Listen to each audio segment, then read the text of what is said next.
Le sujet de la succession dans une entreprise, c'est hyper important. Parce que la succession, c'est ce qui assure la pérennité infinie de l'entreprise. Donc, je pense que dans une autre vie, j'aurais pu avoir une autre passion que l'entrepreneuriat. C'est à ce moment-là où je me suis dit, à un moment, je vais arrêter partout et je vais me mettre à faire même du bruitisme. Si je devais remonter une boîte, je pense que la première chose que je ferais, c'est définir les valeurs. Tu vois, par exemple, je disais toujours, moi, je veux une boîte où tout le monde est content, tu vois. Je vois pas un moment où il y aura des gens qui seront pas contents, etc. Aujourd'hui, je le sais que chez partout, il y a des gens qui sont pas contents du tout. C'est la manière dont tu te comportes par rapport à la crise qui va faire que tu vas en faire quelque chose de bien ou de pas bien, quoi.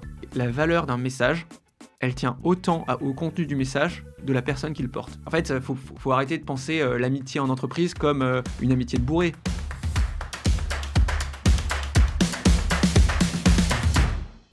Je suis Mathieu Lolland, créateur de ce podcast, et aujourd'hui j'ai le plaisir de vous partager ma discussion avec Thibaut Renouf. C'est le co-CEO de Partout, une scale-up française du logiciel qui accompagne plus de 350 000 points de vente dans 150 pays. Thibaut est un entrepreneur redoutablement efficace. Il a rejoint Partout en 2017, alors que la boîte comptait à peine 10 salariés, et en 6 ans, il l'a transformée en une entreprise de 350 collaborateurs, qui génère plus de 35 millions de chiffre d'affaires annuel. C'est aussi un boulimique d'activité qui a créé le média spécialisé Tribes et écrit 2 best-sellers, Start to Scale et Startup and Down sur la gestion de crise. Dans cet épisode, nous allons parler du management de 350 salariés, de la peur de ne pas être aimé en tant que CEO, de sa relation avec ses investisseurs, de comment gérer une crise et de comment préparer une succession. Bonne écoute. Merci pour vos retours qui me font hyper plaisir. On est déjà à plus de 30 000 écoutes en seulement quelques épisodes, c'est incroyable pour moi. Et surtout, abonnez-vous si vous avez aimé ce format, mettez 5 sur 5 sur la plateforme de votre choix parce que ça nous aide énormément. Merci beaucoup. Mais avant ça, j'aimerais remercier mon partenaire Magma. C'est une newsletter business qui est propulsée tous les vendredis par Orso Media. J'adore Magma parce que elle me permet d'avoir des nouvelles idées de business ou de détecter des tendances de marché. Par exemple, ils proposent des idées de startups qui ont cartonné à l'étranger que vous pouvez lancer en France ou vont te donner des analyses concrètes, précises, détaillées d'un nouveau marché en explosion en ce moment. Et puis plein d'autres rubriques qui parlent de tech et d'innovation. Voilà, Magma, c'est aussi une communauté avec des WhatsApp très actifs que vous pouvez retrouver pour vous entraider, pour recruter, pour tester des nouveaux produits, pour lancer votre startup. Voilà, donc il y a une vraie entraide et beaucoup de communication sur le groupe. Je trouve ça vraiment chouette. Et puis surtout, c'est plus de 1500 abonnés payants aujourd'hui avec plus de 230 éditions qui sont sorties, des centaines de sujets traités, plus de 700 je crois. Et puis surtout, des lecteurs qui sont des entrepreneurs ou des investisseurs reconnus comme Xavier Niel, comme Jean de la Roche-Brochard ou comme Mathieu Stéphanie. Donc voilà, si vous voulez les rejoindre, Magma, vous pouvez utiliser mon code qui s'appelle Bootstrap50, donc BOOTSTRAP 50, Bootstrap50, pour vous abonner à la newsletter Magma. N'hésitez pas et à bientôt. Tu veux qu'on commence On a déjà commencé. Non, attends, tu me... Ah, moi, ça commence on the go, Joe Rogan. Non, vas-y, on se le refait. Sinon, tu vas être stressé. Pas du tout, mais c'est plus facile de faire un truc... Tu veux que je fasse quoi, un clap bonjour Thibaut? Non, allons-y si tu veux. Ok. Bon, ça roule. Non, mais ce que je te disais, c'est que t'as déjà écrit 2 bouquins en 3 ans. Et je trouve ça, déjà, c'est très fort parce qu'il faut prendre le temps. Tu vas nous dire un petit peu combien de temps tu prends pour écrire un bouquin. Ouais. Mais surtout, je trouve que c'est rare les profils de CEO très opérationnels comme toi, parce que toi, t'es vraiment dans le cœur du bousin, quoi, dans la machine, qui écrivent autant. Souvent, en fait, ils prennent des vidéos, ils font des podcasts, ils créent du contenu comme ça, mais ils écrivent pas, quoi. C'est assez lié, parce que dès que je parle d'un truc avec les équipes, après, moi, je peux écrire dessus et je me dis, ça me juste clarifie ma pensée. Mais il y a plein de trucs dans le livre, typiquement, des trucs aussi bêtes que la gestion du cash, où finalement, on a passé des heures à discuter avec le CFO Adrien et mon associé Thibaut, et juste on se pose, on discute, même il m'explique certains concepts que j'ai pas bien compris, du genre des SO, des concepts un peu techniques. Le soir, je me pose, je me dis, ok, c'était un peu compliqué, il y avait plein de sujets que je connaissais pas. J'écris des trucs sur mon ordi, j'écoute un podcast qui parle de ça, et puis après, je clarifie, et ça me fait une partie du livre, quoi. Donc c'est justement, c'est parce que j'aime bien faire l'opérationnel que j'aime bien écrire. Je les sépare vraiment pas dans la manière dont je produis du contenu. Et tu me disais tout à l'heure, en fait, tu as toujours écrit dans ta vie, c'est ça? Ouais, mais c'est marrant parce que comme on se disait qu'on avait parlé potentiellement de trucs plus larges que l'entrepreneuriat, je me suis un peu posé des questions sur pourquoi j'étais devenu entrepreneur co-CEO avec Thibaut, et qu'est-ce qui m'avait poussé à faire l'entrepreneuriat, et qu'est-ce qui m'avait poussé à écrire. Et j'essayais de me rappeler. Et avec des potes, on avait écrit des livres un peu d'Heroic Fantasy. On était fans de Harry Potter et de Seigneur des Anneaux. Et on écrivait des livres ensemble, là, donc à plusieurs mains, en chacun écrivant des chapitres. Moi, j'avais écrit un livre un peu sur ces sujets-là, que j'ai perdu. Et j'ai aussi écrit des livres. J'ai écrit un livre sur toutes mes années de primaire quand j'étais en sixième. Donc j'aime bien écrire. Et en fait, je l'associe très peu dans ma manière de penser les choses au bouquin que j'ai sorti là. Mais c'est vrai que ça m'a fait marrer de me dire, ah, mais en fait, j'écrivais déjà plus jeune, et j'aimais bien un peu plus dans la réflexion de. J'ai pas beaucoup de mémoire en fait, et plus dans la réflexion de je pose par écrit, et j'aime bien revivre des moments et relire des trucs que j'ai oubliés. C'est comme j'aime beaucoup prendre des photos. En fait, je trouve que c'est une manière de garder des souvenirs des choses et de revivre certains moments. De laisser une trace peut-être aussi. Ouais, t'as aussi cette partie laisser une trace, qui est aussi un sujet, je pense, depuis que je suis petit. Et donc, ouais, toujours créer des trucs. J'aime bien. Je faisais de la peinture, je faisais beaucoup de trucs de création, et je pense que je me suis pas trop arrêté ensuite dans l'entrepreneuriat. Je voulais toujours produire. À un moment, je voulais être vidéaste, à un moment, je voulais être peintre, à un moment, je voulais être designer. Et je pense que c'est plutôt le côté création qui me fait kiffer. Ouais, en fait, c'est ça, t'as un côté hyper créatif, ouais, d'accord. Tu Mais faisais de ce la peinture, c'est côté marrant. créatif, je l'ai complètement. Enfin, je le fais moins dans ma vie perso. Maintenant, Hmm. je peins plus, ou très peu. Mais maintenant, j'écris un peu plus, quoi. Et du coup, en fait, c'est une façon pour toi d'exprimer cette créativité que de continuer à faire du contenu, d'écrire, de Ouais, voilà, en fait, faire de des manière podcasts. ouais, faire des podcasts aussi. Ouais, tout ce qui est création de contenu, j'aime bien. Tu vois, genre, par exemple, la photo, je trouve que c'est hyper agréable, hyper sympa à faire. Capturer des moments. Tu vois, je fais un peu photographe de mariage sur les, les cérémonies laïques en C'est amont, ton tu side vois. job. Mais c'est pas, c'est pas ultra quali, et je remplace pas un photographe, c'est juste en plus du photographe, je m'amuse à prendre des photos de gens que je connais. Et en fait, comme les gens sont, bah, comme c'est mes potes, je prends des photos parfois qui sont un peu plus naturelles que quand tu as le photographe que tu connais pas qui te prend. Et ça, j'aime bien le faire, et j'aime bien retoucher aussi les photos. En fait, j'avais pris des cours de photo à un moment, notamment quand je montais SoGuide. Donc SoGuide, c'est la première boîte que j'avais montée dans le voyage. J'étais parti avec un photographe professionnel au Népal. Euh, et donc l'idée, c'était de rencontrer des guides sur place. Donc en gros, le concept de SoGuide, c'est une plateforme, elle existe toujours, où tu peux contacter des guides en Inde, au Népal, en Indonésie, un peu partout dans le monde. Et plutôt que de passer par une agence, c'est encore plus des intermédiaires que Evaneos, puisque Evaneos, tu contactes une agence référente, par exemple à Bali. Bah là, tu contactes un guide qui est indépendant, et donc tu vas payer 10 fois moins cher, et tu vas avoir des guides qui sont réputés pour leurs compétences personnelles. Là où l'agence, elle peut avoir 50 guides, et donc tu sais pas sur qui tu vas tomber. Et donc l'idée, c'était de me dire, si je veux embarquer les clients dans cette projection d'une personne et d'une rencontre, il faut que j'aille les rencontrer moi-même. Et donc, j'ai recruté un caméraman, et on est parti rencontrer 15 guides au Népal, et faire des shootings vidéo et photos. Et pendant ces 15 jours, moi, ce que j'avais dit au caméraman qui était devenu un peu un pote, c'est on part 15 jours, on a le matin et l'après-midi des rendez-vous avec des guides, et tu me formes le soir à comment on monte des vidéos, et notamment comment on refait des photos. Le montage vidéo, je trouve que c'est très compliqué.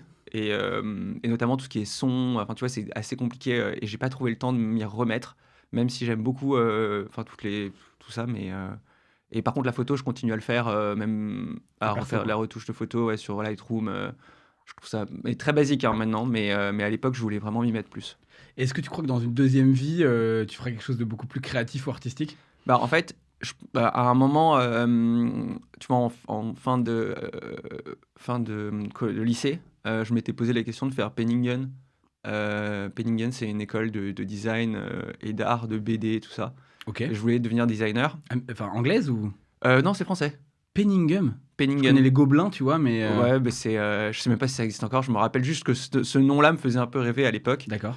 Et, et d'ailleurs, je crois qu'il y avait des mecs qui prenaient des cours de dessin avec moi qui y sont allés, etc. Donc, tu avais un peu cette envie de faire de l'art et de la peinture.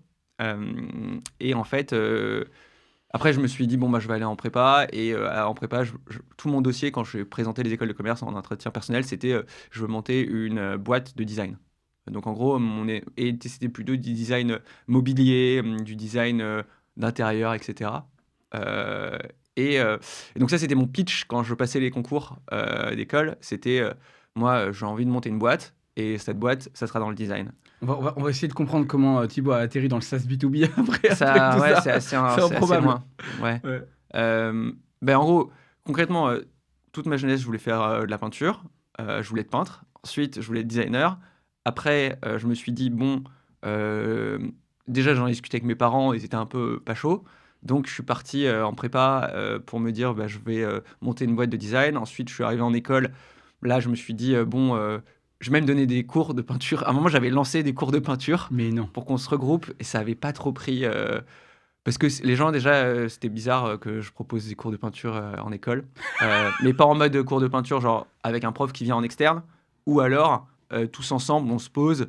Parce que la peinture à l'huile, ce que je faisais beaucoup, ça coûte cher.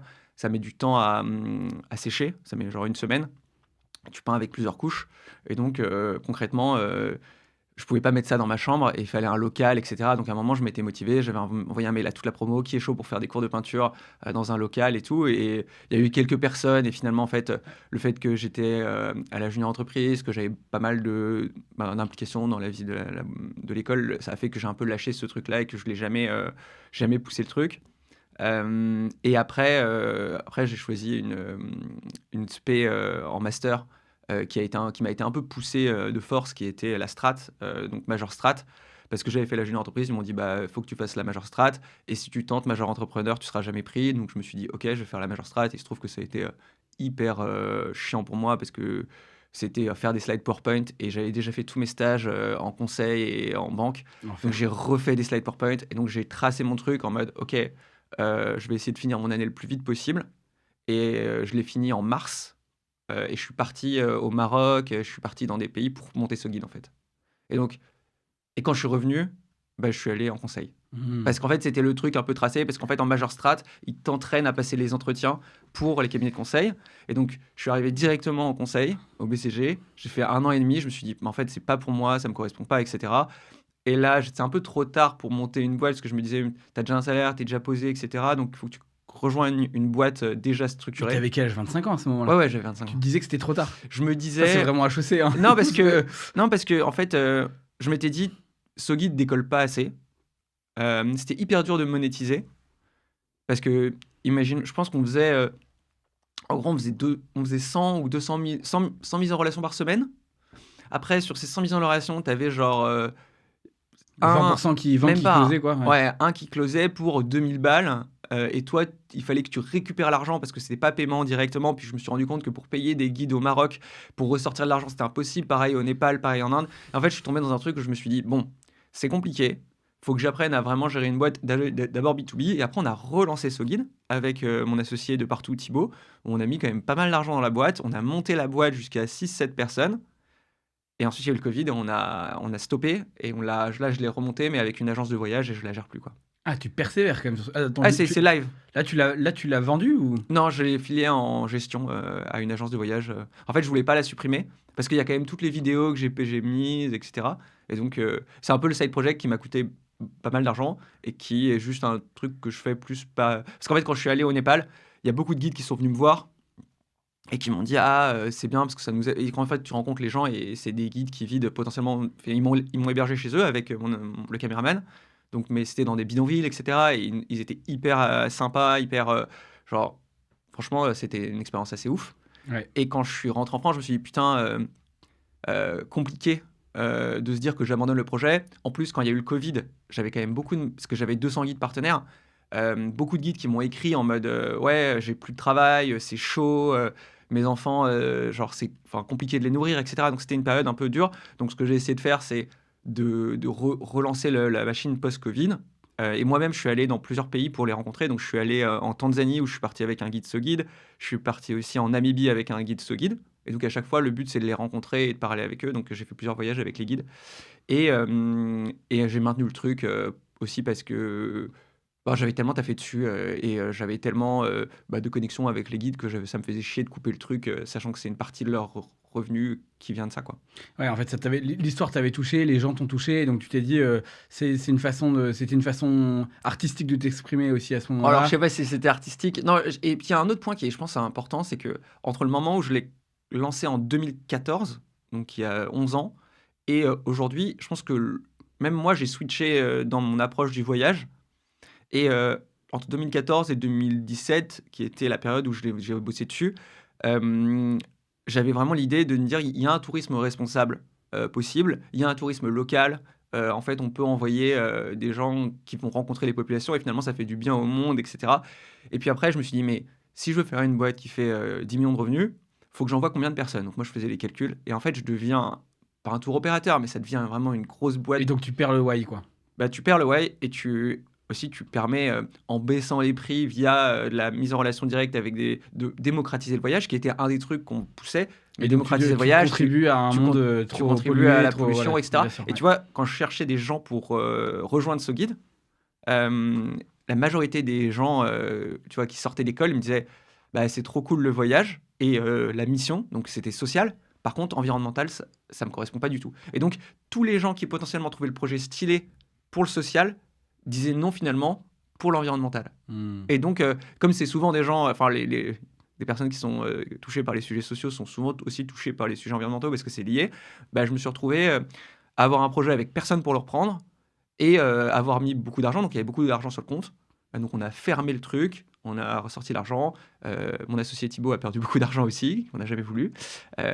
Et on a lancé le truc plus en mode ouais, gestion quasi bénévole, quoi. Ouais, mais écoute, c'est beau. En même temps, c'est vrai que c'est parfois le business contraint un projet qui peut être très noble et qui a envie d'avoir un impact très fort et ouais, Ouais. mais ça marche pas, Si quoi. les gens nous écoutent, vous pouvez regarder, si vous tapez guide local Namibie ou guide local ou guide indépendant Tanzanie, le site, il rank en premier en SEO. Mais genre, c'est un truc de malade. Il rank vachement bien en SEO parce qu'il a 11 ans, parce que les clients, ils restent, ils cliquent, etc. Le problème, c'est que dans le monde du voyage, le coût d'acquisition, il est énorme. C'est-à-dire que si tu tapes guide, si tu peux être guide indépendant en Namibie, tu vas avoir 1000 trucs. Ouais. En fait, c'est un marché qui est déjà, tu découvres le marché, il est t'as quelques Gros acteurs. Ouais, t'as des monopoles. Oligopole, ouais, du coup. Ouais, exactement. Oligopolistique, parce que Ouais. et t'as Voyageurs du Monde, t'as Terre d'Aventure. Donc à un moment, moi, je me paluchais les rapports annuels de ces boîtes, qui sont des très belles boîtes, parce que la mission, elle est quand même assez intéressante. C'est pas du tourisme de masse, c'est vraiment rencontrer les populations locales, etc. Mais par contre, je voyais les coms, les marges, les machins. Je me disais, mais en fait, on donne du papier glacé aux voyageurs à Paris. Et des trucs qui coûtent une blinde. Et après, le mec qui est au Népal, Il touche rien, il quoi. touche 10 euros par jour. Et c'était ça le truc. En fait, je m'étais dit, c'est pas possible. C'est pas faire, ouais. Ouais, c'est pas faire. Et donc, j'avais lancé ça, et voilà. Et ça fait partie. Et c'est notamment le voyage que j'ai fait au Népal, c'est là où j'ai redécouvert la photo. C'est à ce moment-là où je me suis dit, à un moment, je vais arrêter partout et je vais me mettre à faire même du bruitisme. Je sais pas si tu vois. Oh mon Dieu, qu'est-ce que c'est que ça? Du bruitisme? Euh, Parce que pour moi, le bruitisme, c'est les bruits que tu fais la nuit. Non, je sais pas si ça s'appelle du bruitisme, mais tu vois, je sais plus, t'as un mec belge dont j'étais fan, qui tape des trucs, qui fait des bruits avec des vélos, et qui fait des vidéos de musique sur la base de bruit un peu. Donc c'est une sorte de musique que tu peux mixer sur la base de bruit. Ah, genre par exemple, comme quand t'es avec tes potes en soirée et tu y en as deux qui vont taper sur une table, toi, Ouais, tu tapes sauf sur, que après tu fais sur un des- sampler et tu le montes. Ouais. Et donc tu vois la partie musique dans la vidéo me chauffait bien. Et donc je m'étais dit, ok, je fais partout pendant longtemps et ensuite je m'arrête et je deviens caméraman et je monte des trucs. Ah, Ouais. c'est drôle. Et je me suis même formé beaucoup pendant une période. Il y avait un mec, un pote de mon cousin, qui faisait plein de vidéos et je m'arrêtais sur les vidéos qu'il faisait et j'essayais de comprendre les techniques qu'il utilisait. Tu as notamment des techniques, alors c'était il y a 5 ans, mais tu sais, où tu dézoomes et tu avances en même temps. Et ça te fait un peu comme des films des films qui font peur, des films d'horreur, Ouais. où ça te donne une impression et tu peux faire des montages comme ça. Et je regardais tous les montages qu'il faisait et ça me passionnait, je trouve ça très intéressant. C'est fou, hein, parce que. Ça, on n'en a jamais parlé, Non, alors qu'on se jamais. connaît depuis très longtemps. Ouais. Ouais, c'est clair. Mais si, parce que je me souviens quand on était dans le même bungalow chez Clémence Ouais. et on avait parlé un peu de ces sujets. Tu m'avais parlé de ta fibre artistique et puis un peu de ton enfance aussi. Donc je me souviens de quelques trucs, mais c'est vrai que c'est frappant ce que tu dis parce que je trouve que il y a une telle passion qui se dégage de toi quand tu parles de ces sujets de photos, de dessin, de bruitisme, tu vois, des trucs comme ça. Et d'un côté, tu m'as dit tout à l'heure, bah en fait j'ai été un peu forcé de prendre la majeure strat et du coup de revenir sur un truc un peu tu vois, Ouais. très business et tout. Du coup je te pose une question un peu provoque, mais est-ce que partout, est-ce que le SaaS B2B c'est un peu ta raison et tout le reste c'est le cœur, ou est-ce que tu vois Non, non, en fait, c'est assez marrant parce que c'est des questions que je me pose pas mal. Moi, il y avait un truc qui m'avait marqué. Il y a un de nos CTO qui est parti de partout et il avait un dit, de tes... un des CTO, Chief Ok. Technical, donc, et il avait dit, d'ailleurs, il est parti faire de la photo. Il s'appelle Thibaut. Ils s'appellent tous Thibaut dans cette boîte. On était trois Thibaut au Comex. Thibaut qui avait Thibaut, donc Thibaut Coudray, c'était notre CTO qui a remis la tech d'Aplomb. Ah c'est pour ça Thibaut Renouf. Ok, je viens Exactement. de capter. Ah, t'avais pas. Non, non, Ouais. je sais pas Donc pourquoi j'avais pas Tibor, capté. c'est Thibaut Renouf, Thibaut, c'était Thibaut Coudray, et Thibol, c'était Thibaut Lévy-Martin, mais maintenant, on appelle Thibaut. Et donc, lui, donc il a repris partout au moment où la tech était vraiment au plus bas, et il a tout restructuré en quelques années, tu vois. Après, il a laissé la place à Jonas. Et quand il est parti faire photographe, notamment, il fait des photos de mariage aussi. Donc, c'est assez marrant. Et quand il a fait son discours de départ, il avait dit une phrase, moi, qui m'a ultra marqué. Il a dit, mais moi, c'est pas comme Thibaut Renaud, je suis pas passionné de référencement local. Moi, c'était une pique, tu vois, et j'étais un peu choqué. Je me disais, mais en fait, t'as pas compris pourquoi je suis chez Partout, en fait. Je suis pas chez Partout parce que Alors, j'aime. juste parenthèse pour qu'on explique à nos auditeurs éventuellement, Ouais. le référencement local, c'est l'activité de Partout. En fait. Exactement. Donc le référencement local, ça consiste à prendre des sites internet de points de vente et des fiches sur Google Maps et de faire en sorte qu'ils soient bien référencés pour que quand on tape supermarché, bah, les fiches de nos clients remontent en premier. Donc ça, c'est le référencement local. C'est la base de votre activité. Exactement. C'est notre premier produit. Et concrètement, notre travail, c'est de faire en sorte que le boucher du coin, quand les gens tapent boucher, bah, ils puissent remonter avec des avis, qu'on puisse le contacter. En fait, c'est la connexion entre le digital et le local. Et donc, nous, notre activité, on peut la voir comme aider les points de vente à faire la transition digitale qu'on leur demande. Et cette Et phrase, donc, effectivement, c'est pas un truc spontanément quand t'es petit et t'as Bah 10 non. ans, tu te dis pas, je vais Bah non, faire du c'est- référencement local, quoi. c'est un sujet qui est fondamentalement, notre travail, c'est de mettre à jour des données points de vente. Donc, c'est pas grisant, tu vois. C'est genre au quotidien, tu peux le rattacher à quelque chose de grisant qui est ton impact, aider les commerces physiques. Donc moi, je suis typiquement le livre quand je l'ai écrit, je pousse pas sur Amazon, mais sur Fnac, parce que ben, nous, on a toujours, moi, je commande jamais sur Amazon, etc. Donc la mission de Partout, elle est quand même belle si tu la rattaches pas au travail du En tant que quotidien. tel, ouais, bien sûr. Voilà. Donc notre travail, c'est de considérer que le point de vente reste un lieu social et que on va essayer de valoriser ce lieu social dans le digital et remettre au centre la rencontre physique, l'achat d'un produit en physique, tu vois. Et donc cette mission-là, elle est louable, mais la manière dont tu l'atteins, ça va être de mettre à jour des données points de vente, de répondre aux avis et de faire du SEO local, du référencement local. Et donc dans la phrase de Thibaut quand il est parti, ça voulait dire un peu, bah, c'est sympa de mettre à jour des données, mais en fait c'est pas ma passion, C'est pas mon rêve. c'est quoi. pas mon rêve. Je peux faire ça Et de ma donc, vie, quoi. moi, j'ai pas mal réfléchi à ça parce que ça m'avait vachement blessé sur le moment, je me rappelle. Et j'ai beaucoup réfléchi à chaque fois et je me disais, en fait, ma passion, c'est pas forcément les choses que je fais, mais pourquoi je les fais et avec qui je les fais et comment je les fais. Et donc, la question, c'est est-ce que genre je suis hyper épanoui dans mon job? Bah oui, parce que genre je trouve que ça a du sens. Je travaille avec des gens que j'adore et je pense qu'on fait les choses relativement bien, en tout cas du mieux qu'on peut. Le côté Bicorp de partout, le côté où on essaye de... Vous êtes Bicorp, là? On est Bicorp, ouais. Bravo. On est 500 boîtes en France, tu vois. Et t'as plein de trucs de la manière dont on fait les choses que j'aime bien.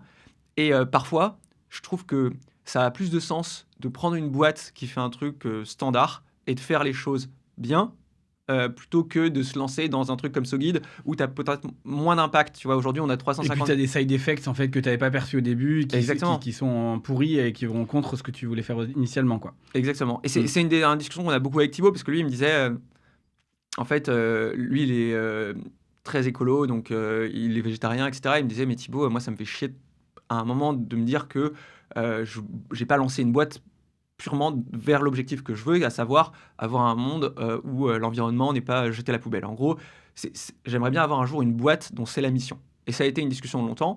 Et la conclusion à laquelle on est arrivé, c'est que potentiellement, et je sais pas, je peux pas parler pour lui sur long terme, mais aujourd'hui, il peut avoir un énorme impact sur l'environnement si on considère qu'on peut devenir un exemple sur certains trucs qu'on fait, si on peut avoir un comportement bon, si on peut faire des formations ou sensibiliser nos employés sur l'importance de respecter l'environnement, etc. Et donc en fait, on a un peu retourné le sujet en disant, c'est pas parce qu'aujourd'hui je suis dans une boîte dont le métier c'est faire du référencement local, mais je pourrais faire de la tôle, j'ai un pote qui a une boîte qui fait de la tôle, ou je pourrais faire n'importe quel autre business. Je pense que l'important c'est d'être passionné, pas par ce qu'on fait, mais par la manière dont on le fait. Et donc moi, je pense que n'importe quel sujet, je pense que je suis quelqu'un d'assez passionné, de manière générale. Genre, dès que je fais un truc, j'aime bien faire les choses et Tu le fais à fond, ouais. Ouais, je le fais à fond. Donc je pense que dans une autre vie, j'aurais pu avoir une autre passion que l'entrepreneuriat. De toute façon, toi, t'as 32, 33 ? 33, ouais. 33, bon, voilà. Ouais, mais après, ça prend du temps de développer, tu vois, pour un domaine d'expertise. Mais tu vois, c'était pour ça que je voulais à un moment m'arrêter et me mettre... Tu peux toujours, d'ailleurs, hein, il y a Ouais, de plus en plus de bien CEO, tu vois, même Guillaume Moubèche, que j'ai eu dans le podcast, qui maintenant a passé le rôle de CEO à Ouais. Charles Thénault, et qui se consacre beaucoup à la création Au de sport. contenu, au sport, aux Ironman. Et je pense qu'il va probablement lancer des nouveaux projets, mais en tout cas, pour l'instant, il est dans une phase Ouais. plus, je dirais, de partage de son expertise, de sa valeur en ligne, et d'introspection et de kiff, et voilà, tu Ouais. vois. Je pense Tu peux très bien que, le faire maintenant. en fait, ce qui est pas mal avec le setup qu'on a chez Partout, c'est que on a, Thibaut et moi, chacun un peu de temps à côté pour faire ce qu'on aime et ce qui bénéficie à Partout. Et donc, les choses que j'aime et qui potentiellement bénéficient à Partout, bah, c'est d'échanger, c'est d'écrire. Moi, j'aurais bien aimé être prof, tu vois, c'est un truc que... À chaque 10 minutes, je découvre une nouvelle passion de Thibaut. Non, mais tu vois, l'enseignement, je trouve ça passionnant. Ouais. Aujourd'hui, j'ai pas les compétences pour aller faire des formations, mais tu vois, quand je fais mes webinaires sur l'IA, c'est juste, genre, j'apprends des trucs, j'aime bien les synthétiser et les faire, et me dire, l'enseignement, alors prof, j'en sais rien, c'est En peut-être... fait, t'aimes bien transmettre, quoi, j'ai plutôt l'impression. Ouais. Et donc, tu vois, je me dis peut-être donner des cours, ça me ferait marrer et genre échanger avec des gens. Tu vois, moi, j'ai des souvenirs assez ouf de certains profs qui ont potentiellement marqué la manière dont je vois les choses. Mon prof de philo, mon prof... Et je me dis, c'est cool de transmettre des choses et c'est peut-être une bonne manière aussi de faire le bien autour de soi. Donc, voilà. De manière générale, il y a plein d'options. Après... Lequel d'entre vous partira en premier ? Et pourquoi ? Dans le setup actuel, je pense que ce sera plutôt Thibaut qui partira en premier. Mm. Pourquoi ? Bah déjà... Donc moi, ça fait 8 ans. Hier, ça fait 8 ans que c'était mon anniversaire de Partout. Merci. Et Thibaut, ça fait 11 ans. Donc déjà, je pense qu'il a un peu plus... Tu vois, le sujet de la succession dans une entreprise, c'est hyper important.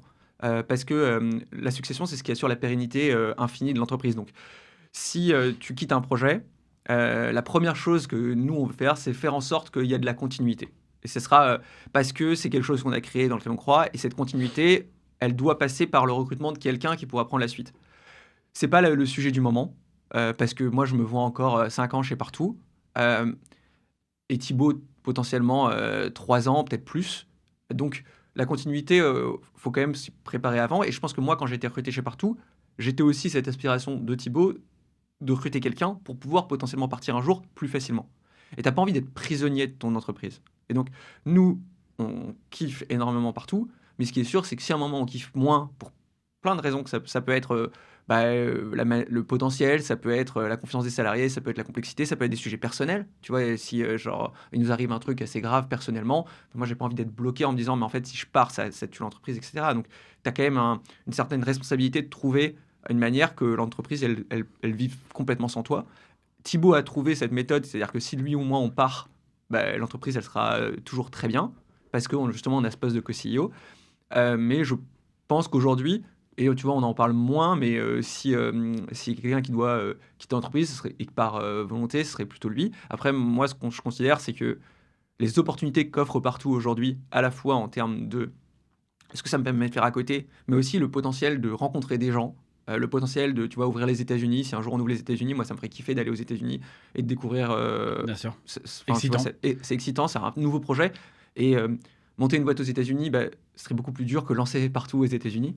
Et donc, je considère plus aujourd'hui ma position dans l'entreprise comme un tremplin pour d'autres trucs plutôt que de repartir de zéro. Je pense que Thibaut aussi, et donc voilà, on est un peu dans cet esprit. Oui, d'accord. Et puis en fait, c'est ça. Tant que vous avez la possibilité que la boîte tourne en ayant vous la possibilité de évoluer dans la boîte, de faire évoluer votre rôle, de bouger. En fait, effectivement, tu as tout intérêt, et que vous entendez bien, vous avez tout intérêt à Ouais, rester. Alors, le seul.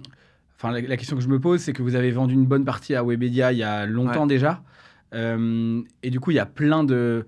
Tu vois, il y a plein d'entrepreneurs avec qui ça se passe mal, hein, parce que quand la majorité, je pense, appartient à Webedia du capital ouais, c'est aujourd'hui. Fimalac. Donc en Fimala qui fait, marque la Webedia boîte est de Charrière. sorti du capital. Et donc nous, on est en direct avec Fimalac et principalement 2 personnes chez Fimalac aujourd'hui. Donc il y a tu vois, avoir une partie minoritaire de ton capital. Donc minoritaire, c'est moins de 50% quand tu fais 36 millions de revenus. C'est le cas de beaucoup de boîtes qui ont levé, en fait. Si tu prends, parce que moi, tu regardes les différentes levées d'une boîte, tu cumules. Bien sûr, En il y en a, fait, à bien la sûr. fin, Les et puis fondateurs ont plus que quelques pourcents à la fin, ouais, bien sûr. exactement. Donc, on est dans une situation d'un point de vue part au capital qui est similaire à une boîte qui aurait levé de l'argent. Et donc, moi, je ne considère pas euh, que j'ai pas de motivation financière à rester. Tu vois, j'ai une énorme motivation financière à Parce rester. qu'en fait, c'est mieux d'avoir 10% d'un très gros gâteau Exactement. que Mais 70% d'une boîte qui fait 2 millions, quoi. et je suis pas très attiré par l'argent en tant que tel. Moi, je suis plutôt attiré par l'apprentissage. En fait, c'est plutôt ça qui me fait kiffer, c'est apprendre des nouveaux trucs. Et partout, on m'offre cette possibilité en évoluant très vite. Euh, Tu vois, si partout n'évolue plus, c'est pas ce qui m'embête, c'est pas qu'on stagne. Imaginons un jour la boîte fait plus de croissance ou fait de la décroissance.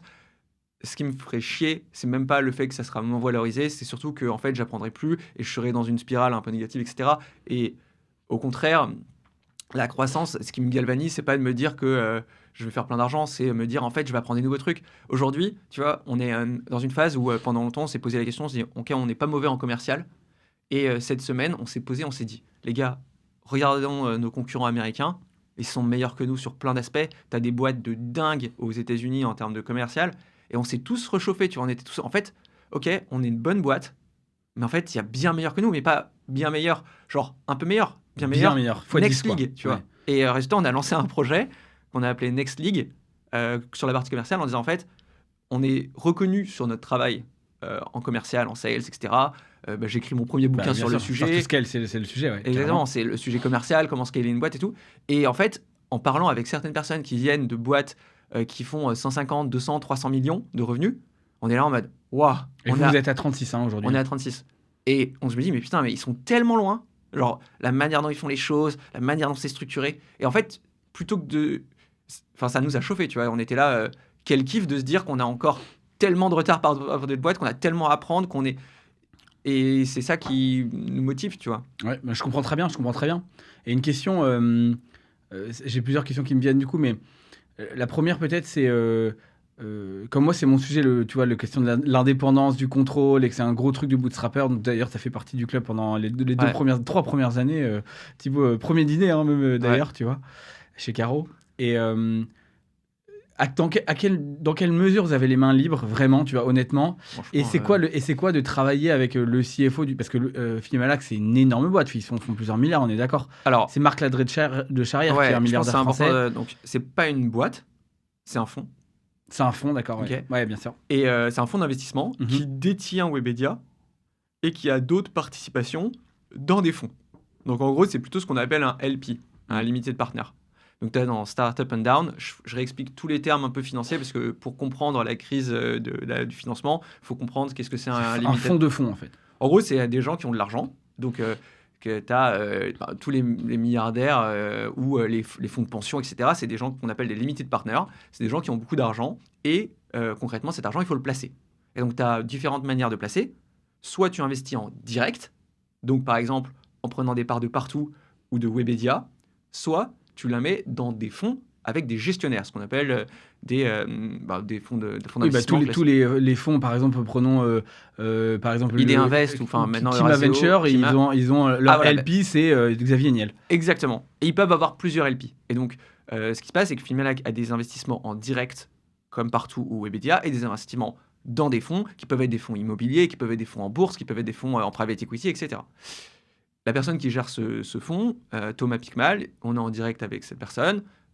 Et lui, son métier, c'est pas de développer des SaaS. Donc déjà, sur l'aspect technique du métier, on a quand même assez les mains libres. Par contre, on doit être capable d'expliquer pourquoi on fait ces choix et aussi de montrer que les résultats, indépendamment de la tech, indépendamment de la visibilité de partout, parce que ce n'est pas des sujets qui les intéressent. Ce qui les intéresse, c'est est-ce que vous êtes capable de faire un business qui est viable. Et donc, en fait, je dirais qu'on a des contraintes qui sont des contraintes sanity check, des contraintes de rentabilité ou de croissance, des contraintes qui sont juste des contraintes de bon sens pour avoir un business viable, mais les mains totalement libres Sur le comment. sur le comment. Parce que, tu vois, le terme de SaaS, c'est pas du tout ce qu'ils connaissent. Ils connaissent beaucoup mieux l'immobilier, ils connaissent beaucoup mieux les entreprises traditionnelles. Et donc, c'est une chance d'avoir des investisseurs qui connaissent le monde des grandes entreprises, le monde financier. Donc, ils nous apportent aussi des clients, mais qui nous laissent la main sur notre domaine d'expertise. Mais comment tu fais, par exemple, pour vous deux, c'est quelque chose de très important, l'impact environnemental, l'impact social. Tu vois, à quel moment ça vient se heurter avec des objectifs financiers d'un fonds qui sont normaux, pardon. En fait, principalement, tu as des objectifs qui sont d'atteindre par exemple la rentabilité ou d'avoir un certain niveau de croissance, etc. Ces objectifs, franchement, c'est beaucoup nous qui les fixons avec les investisseurs, mais on a des points, tu vois, de 1 heure tous les mois ou quelque chose comme ça, donc c'est assez court ou 1 heure et demie. C'est des points où on revoit un peu les objectifs, et eux, ce qu'ils vont plutôt nous faire travailler, c'est par exemple l'EBITDA to cash, c'est-à-dire comment tu récupères ton argent. Et ça, ils sont bien meilleurs que nous, ils vont nous expliquer comment tu fais pour, quand tu as une filiale à tel endroit, où récupérer l'argent, ou comment tu fais pour faire payer tes clients plus rapidement, comment tu négocies tel truc. Donc c'est vraiment plus du business pur. Après, comment nous, on utilise cet argent, si on veut recruter quelqu'un qui est en charge de la RSE, c'est nous qui gérons. Par contre, si ça met en danger la viabilité de l'entreprise et que les résultats ne sont pas là, c'est nous qui devons faire des efforts. Oui, donc en fait, c'est ça. Et donc, c'est un peu d'ailleurs ce qu'on dit de l'avenir des business à impact, c'est de bien allier le business avec l'impact. C'est-à-dire que si tu fais une boîte qui rapporte pas d'argent, de toute façon, en fait, au bout d'un moment, tu vas devoir renier dans les coûts, renier dans la mission et ce sera pourri. Donc, il faut absolument allier les deux. Donc, en quelque sorte, vos intérêts sont alignés. Ouais, on n'a pas. Enfin, tu vois, si tu dois sacrifier la viabilité de l'entreprise pour faire de la RSE, c'est peut-être que c'est pas le moment de faire de la RSE. Et je sais que ça peut être débattable et que en fait, même une entreprise qui est proche de la faillite devrait vachement travailler ses RSE. Mais je dirais qu'il y a des priorités. Pour nous, la priorité, c'est conserver les emplois et conserver l'entreprise. Enfin, tu vois, ça, c'est la priorité, c'est notre mandat. Après, tu as un deuxième mandat qui est qu'on se fixe, nous, c'est de faire les choses bien, qui est d'ailleurs Make Things Right, c'est le nom de la vision qu'on a écrit et qu'on a communiqué à tous les employés. Et faire les choses bien, c'est un truc qu'on essaye de faire au quotidien. Et c'est déjà très complexe. Et tu as un troisième truc, qui est la valeur que tu apportes à tes actionnaires. Après, la chance qu'on a, c'est que la valeur qu'on apporte à nos actionnaires, elle est déjà bien matérialisée. C'est-à-dire qu'ils ont investi en partout, ils ont déjà un beau TRI, ils ont déjà une bonne valorisation. Même si on peut apporter plus, et c'est notre objectif. Les deux missions principales de partout, à savoir assurer la viabilité et les emplois potentiellement... Enfin, les trois sont liés, tu vois, faire les choses bien et l'actionnariat. Si tu détruis toute ton activité, ta valeur, elle est perdue et tu pourras pas faire les choses bien. Donc, tu vois, c'est comme ça qu'on voit les choses. Ouais, et ce que je trouve assez... en fait, tu as raison de faire la comparaison avec les patrons de licorne qui vont... parce que vous n'êtes pas si loin de ce statut en réalité, tu vois.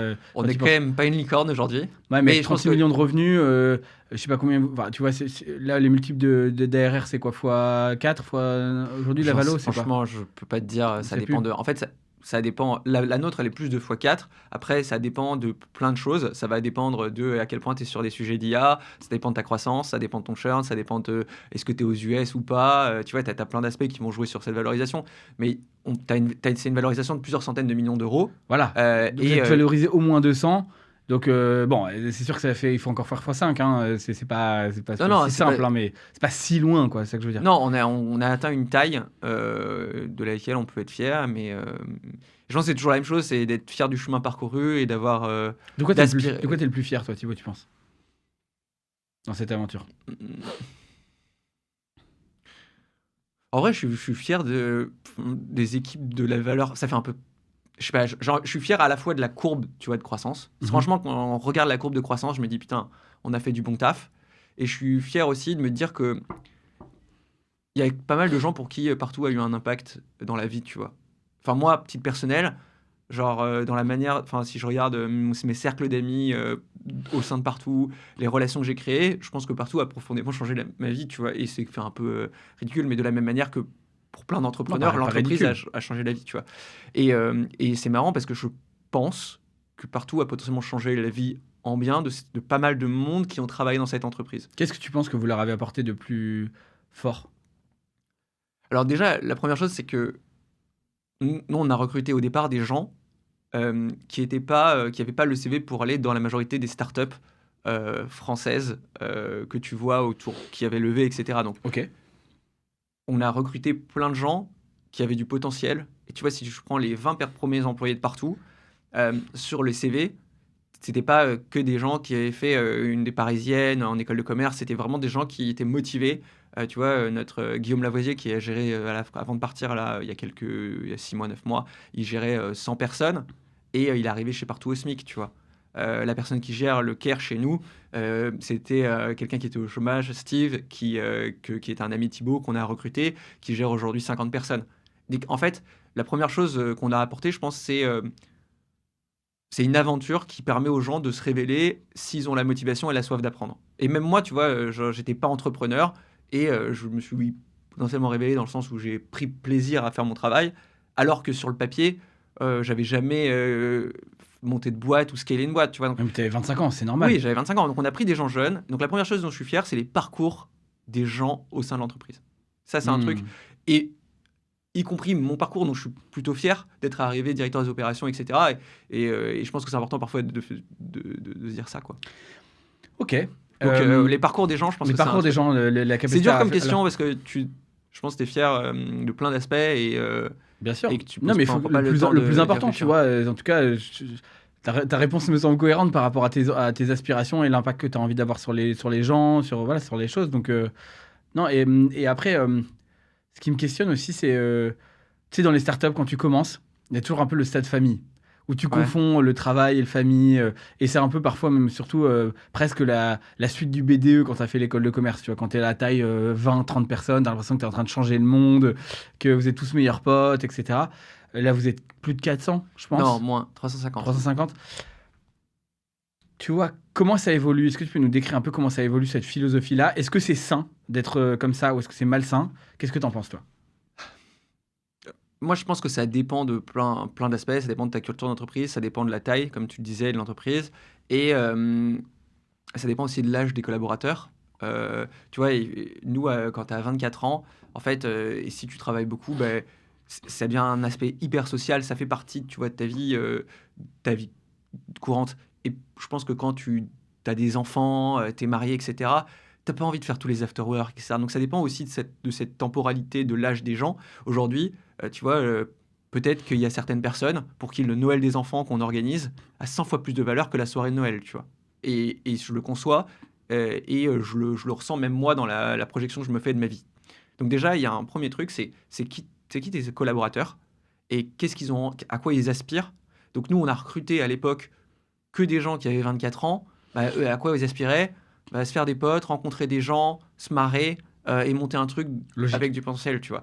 Aujourd'hui, les gens qu'on recrute, c'est des gens qui veulent quoi? Qui veulent apprendre, qui veulent structurer, qui veulent avoir des relations saines avec et avoir des bonnes relations, se marrer quand même, mais surtout développer aussi leur carrière, tu vois. Donc les aspirations peuvent être un peu différentes et potentiellement rentrer tôt pour voir leurs enfants et pas travailler le week-end, tu vois.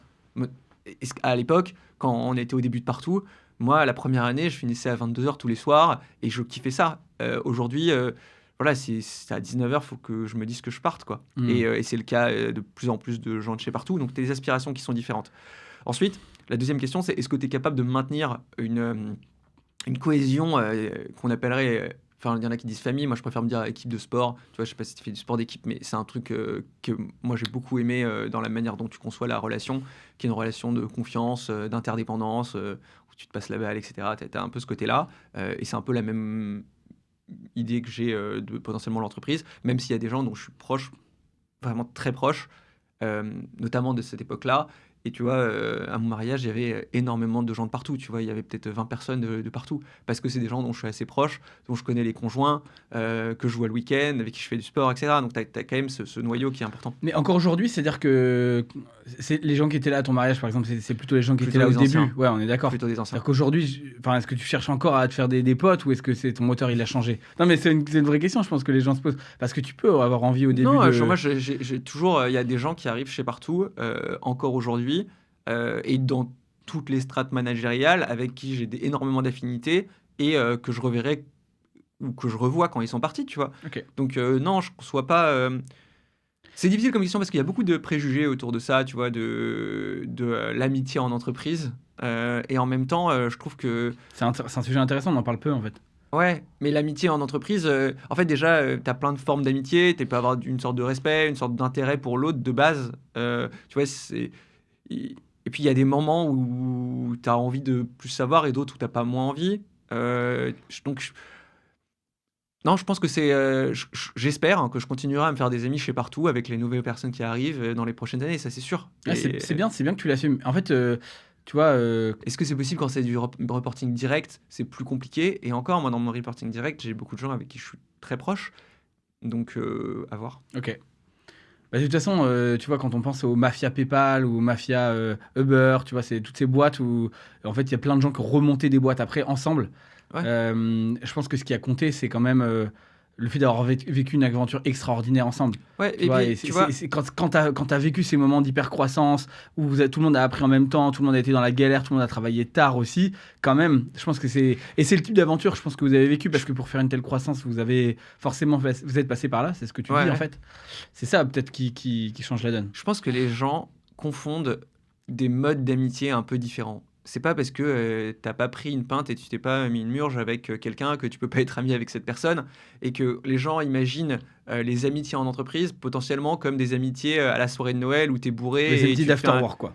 Mais en fait, t'as pas besoin de faire des after-work avec des gens pour être proche d'eux. Tu peux juste travailler avec eux, connaître leur vie. Et quand ils te disent désolé, je sais pas, je dois prendre un congé paternité ou maternité, se poser des questions sur bah, qui est sa femme ou son mari, quel est le sexe de son enfant, comment il s'appelle, quel est son sport, aller courir avec cette personne le midi. En fait, faut arrêter de penser l'amitié en entreprise comme une amitié de bourré. Enfin, tu vois. Non, mais c'est vraiment. Cette phrase est ultra shortée, c'est obligé. Ah, non, je préfère éviter qu'elle soit trop chantée. Mais déjà, je ne suis pas fan des shorts. Je préfère que les gens écoutent la réflexion globale. Mais C'est pour les attirer.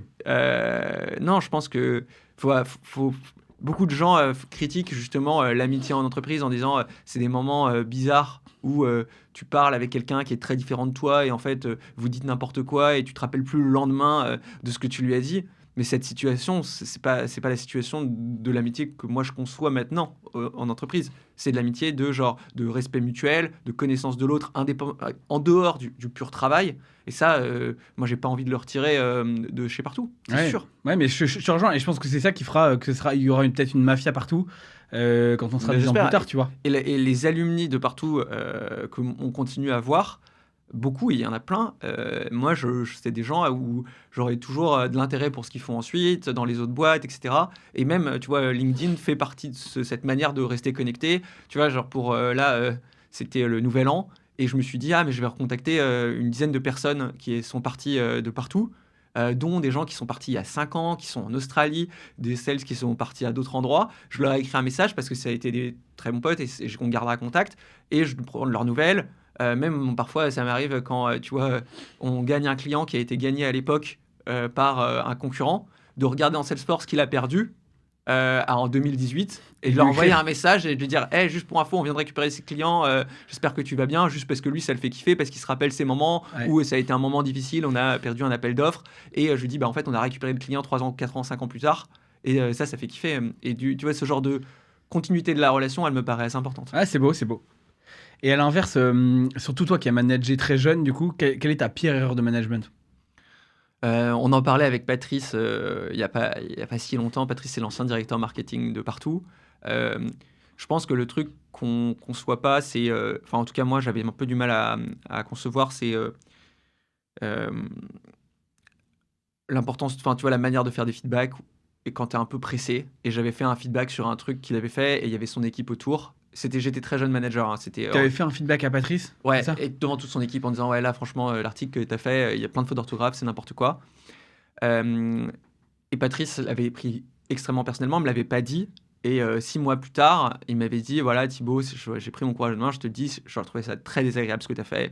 Tu m'as fait un feedback devant tout le monde en critiquant mon travail. Tu aurais pu faire un truc. Et je pense que ce point-là, alors c'est une erreur magistrale et c'est une erreur assez même classique, mais tu vois, prendre le temps d'être avec une personne pour faire un feedback en one-one, à l'oral, construit, etc. Tu vois, chez Partout, on a des tonnes de formations sur comment faire un feedback, etc. Et pourtant, euh, bah, tout n'est pas bien fait du tout et les feedbacks ne sont pas bien faits de manière générale et on a toujours des capacités de progresser sur ces sujets-là parce que un feedback, c'est en gros essayer de débunker une situation de tension ou une sensation j'ai débunké, mais essayer de revenir sur une situation de tension ou en tout cas revenir sur quelque chose qui ne nous a pas plu. Donc ça fait jamais des moments très agréables. En même temps, c'est des moments qui sont hyper importants pour la collaboration et sur le long terme. Et je pense que ça a été une erreur majeure de rusher ça. Et en fait, je me rends compte que parfois, des petites erreurs qu'on fait en tant que manager parce qu'on veut gagner du temps, en fait, en font part d'une plombe parce qu'après, des erreurs de manière de faire un feedback, ça peut ça peut prendre des heures ensuite Bien sûr, mais de toute façon, la règle du feedback, on est bien d'accord, c'est toujours contextuel, donc il faut le faire juste après, il faut le faire en one-to-one. Ouais. Et il faut effectivement qu'il soit argumenté, qu'il soit précis et qu'il y ait une demande claire. La plupart du temps, les gens ils font un truc à l'emporte-pièce, avec du passif-agressif, voire ils le disent 15 ans après, ou pire, comme là tu l'as fait devant tout le monde. Alors là, l'humiliation totale. Ouais, et je pense que c'était. Et Patrice m'avait dit qu'il avait failli poser sa démission après ça. Ah, mais ça m'étonne pas. Et pour moi, quand je l'ai fait, je me rappelle ce moment-là, c'était pas. C'était pas méchant et c'était juste, tu vois, une erreur de jeune manager de dire j'ai pas le temps de lui dire qu'il y a plein de fautes dans son rap, d'en envoyer un mail. Et je suis passé, tu vois, en fait, je dis par contre, Patrice, là, ton article, il y a trop de fautes, tu vois. Juste ça. Et en fait, c'était vachement vexant parce que faire des fautes d'orthographe potentiellement devant l'équipe, c'est des trucs assez basiques et c'était mal dit. Mais tu vois, après, quand il m'a fait le feedback à moi en me disant en fait, il y a 6 mois, t'as dit ça et ça m'a choqué et ça m'a mis mal. Et moi, j'étais en mode, je l'avais jamais imaginé de ce point de vue-là. Et j'ai été hyper mal de me dire, mais en fait, ouais, il faut que je fasse ça sur ça. Donc ça, c'était un exemple d'erreur. Mais attends, juste des erreurs managériales, on en fait quotidiennement. Bien sûr, bien sûr. Et donc, c'est un exemple de truc qui m'avait un peu marqué parce que je m'étais dit, putain, peut-être qu'il aurait pu démissionner et j'aurais jamais su que c'était de ma faute, tu vois. Ouais, je comprends. Mais heureusement qu'il te l'a dit, même 6 mois après, c'est clair. Ouais, et je pense qu'il y a plein d'autres trucs que j'ai dû faire comme ça, et c'est juste, tu vois, dans la pression, dans le moment, t'essayes. C'est pas un truc répandu, en vrai, tu vois. Je trouve ça bien que vous travaillez le feedback, et en particulier au niveau de la direction. Tu vois, j'ai un pote qui est au cabinet du CFO d'une boîte du CAC 40, que je vais pas citer du coup, mais qui me raconte la façon dont le CEO, tu vois, le PDG de cette boîte parle au CFO qui répercute au patron du M&A, qui répercute du coup à mon pote qui travaille. Mais c'est horrible. Enfin, c'est-à-dire que vraiment, mais c'est marrant parce que en fait, tu t'envoies l'Excel maintenant, tu te grouilles. Je l'ai toujours pas reçu et il est 19h30 vendredi, tu vois. Ouais. C'est le gars qui va faire une humiliation publique d'un patron de pays en lui disant, écoute, pendant la question, le temps de question-réponse, qui va dire, non mais là, Jean-Michel, je vais pas te passer la parole, j'ai pas du tout confiance dans ta réponse. Et 2 semaines après, il se fait dégager Manu Militari, tu vois, et il se fait humilier devant 2000 personnes. Et c'est des trucs, tu vois, et je pense qu'il y en a plein des boîtes comme ça, surtout au CAC ou des grandes entreprises. Mais pas que CAC, je pense horrible, beaucoup entrepreneurs, beaucoup dans start-up aussi. Et en fait, ça c'est un point qui est important, c'est que,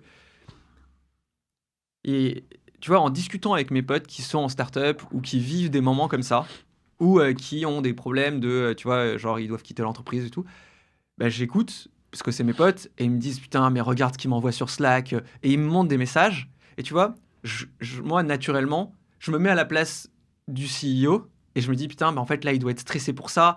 Ça, son message, bon, ok, c'est très maladroit, mais j'imagine que c'est pour telle raison. Et en fait, quand j'échange avec mes potes, je suis juste en train de me mettre à la place du mec qui gère la boîte et je me dis, j'essaie de trouver des excuses, pas des excuses, plutôt des explications de pourquoi la personne a fait ça. Et résultat, je me repense à des trucs que j'ai pu faire qui étaient pas du tout méchants ou quoi, mais juste, tu vois, genre...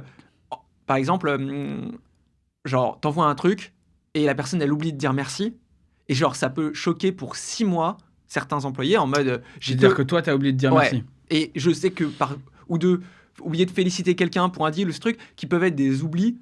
Tu vois, tu reçois un truc, tu dis faut que je dise merci, tu télécharges, puis en fait t'as quelqu'un qui t'appelle et après tu dis bah en fait ça a vexé cette personne là et pour une très bonne raison, sachant que la personne a beaucoup travaillé que t'as pas dit. Donc en fait j'ai toujours cette deuxième vue parce qu'en fait je pense que la majorité des tensions qu'il peut y avoir dans une entreprise, c'est juste la difficulté des gens à se mettre à la place de l'autre. Et donc, moi, j'essaye de me mettre parfois à la place, mais ça prend du temps, tu vois, de te dire, OK, comment il a pu percevoir mon message, etc. Et souvent, tu le fais dans un temps 2. C'est-à-dire que tu envoies des trucs, et puis ensuite tu dis, oula, peut-être que là, c'était. Donc, moi, j'évite de retravailler mes messages quand je les ai envoyés. Donc, tu as tout un travail autour de ça.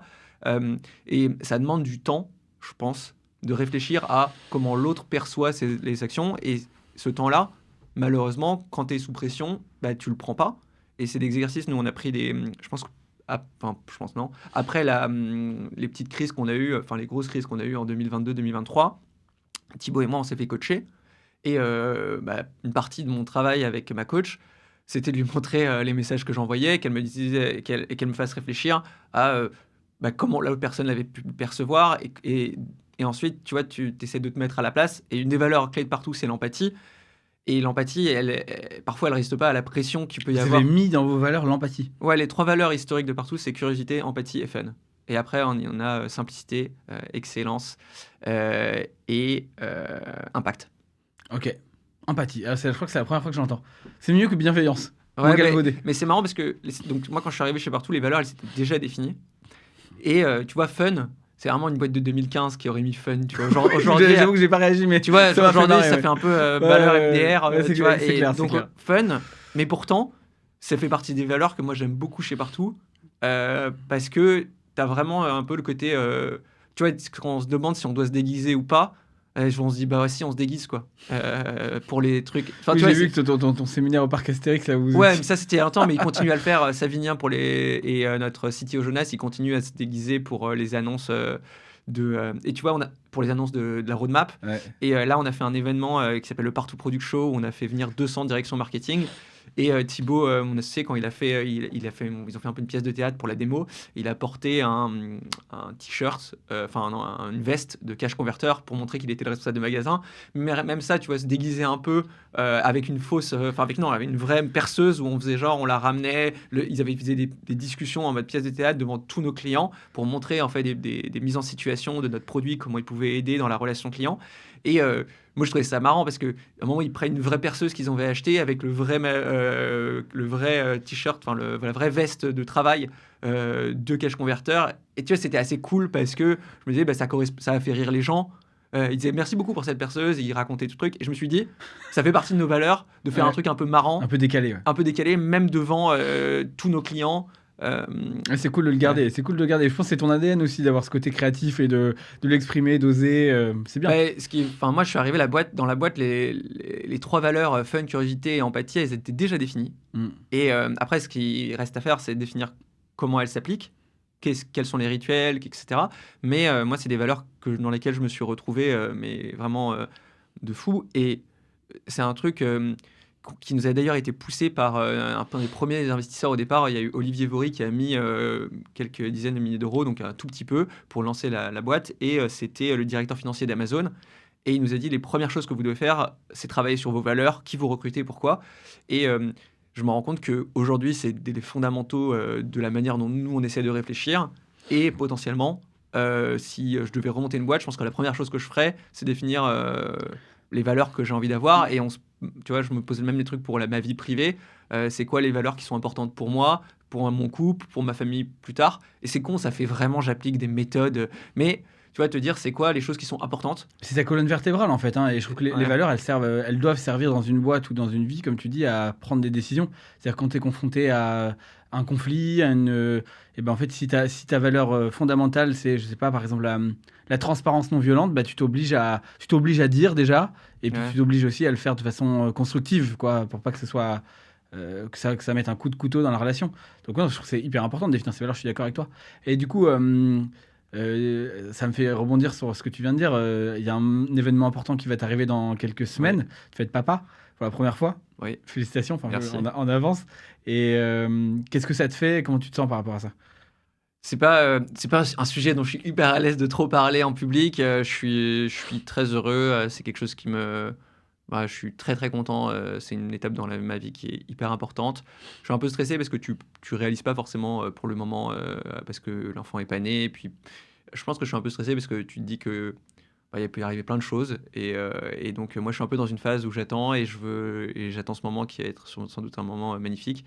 Mais je pense que tout ce qui est accouchement et tout, ça me Ça te stresse un stresse peu. un peu? Ouais, ça Ouais. je comprends, mais on va pas forcément en parler, mais je comprends Mais toujours. de manière générale, tu vois, ça a été des discussions que je pense que ce qui est intéressant dans le coaching, que j'ai découvert assez tardivement, tu vois, on n'a jamais été coaché chez Partout, c'est euh, la capacité d'un coach à lier en fait le privé et le professionnel, enfin le personnel et le professionnel, et essayer de rassembler certaines choses, même potentiellement ce que tu as vécu avant dans d'autres expériences.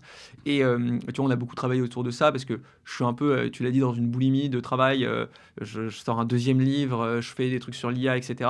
Et je pense que je suis content parce que c'est une occasion et une nécessité de ralentir. Et donc, je trouve que enfin, c'est quelque chose que j'attends aussi pour me dire je me décentre et je me centre sur quelqu'un d'autre qui serait mon enfant. Et je pense que c'est un truc que j'attends aussi avec impatience parce que je pense que c'est un moment assez magique. Et donc, il y a aussi cette partie-là. Il y a un peu cette partie stress et un peu cette partie, de pouvoir me dire que tout ce que j'ai fait professionnellement est de second, troisième, quatrième, cinquième plan par rapport à une vie. Et donc, là, c'est un moment aussi que j'aime bien de ce point de vue-là. Écoute, je peux que te souhaiter que ce soit un super beau moment et j'en parlais avec Hugo Benz hier de moi quand j'ai eu un enfant, je trouve que la plus belle leçon qu'on m'a donnée c'est ne rentre pas en résistance. C'est-à-dire que quand tu es quand tu as une vie professionnelle qui compte pour toi, qui est active ou dans laquelle tu t'épanouis, c'est assez facile en fait de reprendre les vieilles habitudes. C'est-à-dire qu'une fois que la période un peu magique est passée de un mois, 2 mois, Ouais. 3 mois, tu vas te remettre à donf et tu vas prendre des nuits et tu vas rentrer à 19h et tu vois, et en fait ta vie, ta vie professionnelle va reprendre le dessus et tu vas en fait c'est comme si presque moi ma psy m'avait fait comparaison comme si tu n'acceptais pas le changement quoi, tu n'acceptes pas l'enfant qui arrive et il Après, y a plein de CEO qui font ça en fait en réalité, hein, qui malheureusement n'arrivent pas à mais prendre ce temps-là et qui regrettent après, tu vois. tu vois, il y a plusieurs, enfin, pour répondre, il y a plusieurs choses, moi, qui me marquent quand j'écoute des podcasts de CEO. Euh, et tu vois, dans tous les podcasts un peu longs, du type Génération Do It Yourself de Mathieu Stéphanie, tu as un moment où le sujet de la famille est abordé. Ouais, Et, toujours. euh, et c'est assez intéressant parce que moi, ce qui m'a toujours marqué, c'est à quel point beaucoup de CEO expliquent qu'en fait, ils ont mis leur famille en second plan. Je parle ça, mais ça m'avait aussi marqué. Il était un mec qui était le directeur de Sainte-Anne, qui explique. Donc, il y a plein de personnalités qui l'invitent, et il y en a beaucoup L'hôpital. de l'hôpital Sainte-Anne. Et, euh, et donc, moi, c'était un truc, quand tu vois, je vais courir, j'écoute ça, puis je reviens chez moi et je me dis, putain, j'espère que quand j'aurai 50 ans, je pourrai dire, j'ai pas mis de ma famille de côté. Et en même temps, c'est peut-être complètement un truc que j'arriverai pas à faire, mais comme je me dis que je verrai ça comme un projet de vie et que je suis assez passionné, peut-être que je prendrai déjà, je me prends plutôt de passion pour ma vie de couple, donc j'espère que je me prendrai aussi de passion pour ma vie de famille, tu vois. Je te le souhaite, je te le souhaite. Et ouais. Bah, tu sais, quand j'en ai parlé avec Eric Larchevêque, que j'ai reçu ici, il m'a dit, en gros, lui, je lui dis c'est quoi l'équilibre pro-perso, il m'a dit bah, le bullshit, enfin ça n'existe pas, c'est 95% le pro, c'est tout, tu vois, et les 5% restants c'est ma famille et c'est tout. En fait, Ah ouais, mais parce qu'il m'a dit, en fait, il l'a assumé dans plusieurs podcasts, il dit mais en fait, si tu veux être un entrepreneur qui marque sa génération, t'es obligé de faire des sacrifices. C'est faux de dire que tu peux pas arriver, enfin, tu peux arriver à faire plein de choses et voir tes potes et sortir et faire une part créative de ta vie et voir tes enfants. Que ça. Et donc lui, il a consacré le reste de sa vie à ses enfants, à sa famille, même si en plus il les a, je pense, un peu moins vus. Et le reste, il a dit, mais même moi, ça m'intéresse pas parce que moi, ce qui me fait kiffer, mais du coup, tu vois, c'est. bah moi Et je suis pas hyper en ligne avec ça. Tu vois, moi, dans la manière dont moi je conçois ma vie de couple et ma vie professionnelle et ma vie amitié, c'est un peu un mélange de pro, de perso, enfin tu vois, si je me dis que j'ai des amis avec qui je travaille aussi, Tu vois, par exemple, c'est tout con, ma femme enceinte, il y avait Exa qui faisait. Le startup studio Ouais, de Thibaut Elzière. ouais, Exa, le startup studio de Hugo Elzière, qui faisait une soirée sur l'IA vocale. Et moi, en ce moment, c'est un truc qui me fait bien kiffer, tu vois. L'intelligence artificielle vocale. Et bah, j'ai dit à ma femme, viens, on y va tous les deux, en mode presque comme si on allait au théâtre ou autre, tu vois. Et ça m'a fait un super moment avec elle. Et en même temps, professionnel. Ça nous arrive de parler de trucs pro ensemble et des super discussions. Ta femme travaille de toute façon dans Dans la l'écosystème tech, startup, ouais. dans la tech. Hein, donc, Mais peu importe, en fait, je veux dire, je m'intéresse à son taf. Parfois, on parle de beaucoup de son taf, de ses amis, de mes amis. Et je pense que d'avoir une vision en se disant je compartimente tout, et c'est justement ce que j'essaye de pas faire, moi, à titre personnel, quand j'écris un bouquin ou que je viens aujourd'hui discuter avec toi. Tu vois, cette discussion, euh, est-ce qu'elle est pro, est-ce qu'elle est perso? Est-ce que ça, c'est du travail, ce que je suis en train de faire? Bah oui, potentiellement, parce que je suis en train de faire. Je viens aussi pour parler de ce livre que je sors, je viens aussi pour parler de partout. Mais la réalité, c'est qu'on a eu plein de discussions personnelles qui ont fait que j'apprends à mieux te connaître et qu'on se connaissait avant de faire un podcast qui sera écouté par d'autres gens. Et tu vois, quand tu pars en week-end avec le club Bootstrap, les gens que j'ai découverts pendant ces week-ends, je les considère même pas comme des entrepreneurs en tant que tels, je les considère comme des gens que je connais, que je peux appeler s'il y a un problème. Et il y a des gens qui m'ont appelé quand ils avaient des problèmes dans leur entreprise. Et en plus, moi, j'ai pu raisonner sur ces sujets-là. On a parlé de famille, etc. Donc, dire j'ai 5% ma famille et 95% le pro, c'est peut-être un peu rêveur. Et j'avoue qu'il y a plein de choses que je disais il y a 4 ans qui se sont avérées fausses aujourd'hui. Tu vois, par exemple, je disais toujours, moi, je veux une boîte où tout le monde est content, tu vois. Et genre, je le disais, on était 50, et je vois pas un moment où il y aura des gens qui seront pas contents, etc. Mais aujourd'hui, je le sais que chez partout, il y a des gens qui sont pas contents du tout, pour plein de raisons. Et des raisons que je peux même pas me gérer, parce qu'en fait, et donc peut-être que dans 10 ans, je dirais, alors moi, c'est 70% pro et 30% famille, et je ferai un compartiment, tu vois. Mais aujourd'hui, dans ma conception actuelle de ce que j'ai envie de faire, j'ai pas envie de compartimenter, parce que j'ai pas envie de me dire que que je segmente les trucs. Ouais, ok. Écoute, mais peut-être que c'est... Après, j'aime bien les débats, donc parce que tu me dis ça, j'ai envie de me dire, est-ce que je pense différemment, donc Non, je pense que aussi, tu vois, je pense qu'il y a une question d'environnement de travail, c'est-à-dire que si tu travailles dans des boîtes où l'objectif numéro 1 est financier et où tu veux faire une licorne le plus vite possible avec des investisseurs qui sont dans la même optique que toi, j'imagine aussi que pour te protéger, tu es obligé un peu de mettre une armure, tu vois, et de compartimenter les choses parce que, en fait, quand tu vois tes gosses, il faut plus que tu penses à ton taf, parce que ton taf, ça fait mal, quoi. C'est sûr de douleur. Là où je trouve que toi, tu as réussi à, mais en effet, avoir. C'est ta passion. Il y a des gens que vraiment tu admires, à qui tu t'entends bien, qui t'apportent des choses. Et du coup, il y a un équilibre qui se fait qui est harmonieux. Et du coup, c'est génial. Hein. Et c'est peut-être la nouvelle façon de faire l'entrepreneuriat, tu vois. Là où tu as raison, c'est que quand tu es avec ta famille, tu dois être à 100% avec ta famille. Tu vois. Ça, c'est la présence, c'est super important. Et surtout pour des enfants qui partagent pas les mêmes passions que toi, si toi, tu es entrepreneur. Et la chance que j'ai, c'est que potentiellement, ma femme est intéressée aussi par les sujets et que moi, je m'intéresse à ces sujets pro. Mais tu as raison, si tu as un enfant de 1 an, c'est important d'être à 100% présent. Et donc, oui, c'est pour ça que je te dis que ça, c'est la manière dont moi, je conçois ce que je peux essayer de faire aujourd'hui. Mais ça sera peut-être très différent de ce que j'essaierai de faire demain, et notamment tout ce qui est téléphone portable, etc., être capable de couper. Moi, je me rends compte que je suis extrêmement addict à mon téléphone. J'ai pas de notif. Ça, je check régulièrement. Et je sais que c'est quelque chose sur lequel il va falloir que je me conditionne. Ça, c'est horrible, hein, ce truc. C'est vraiment très, j'ai très coupé relou. toutes les notifications du téléphone, mais même sans ça, et c'est vraiment déjà pas mal. Hein.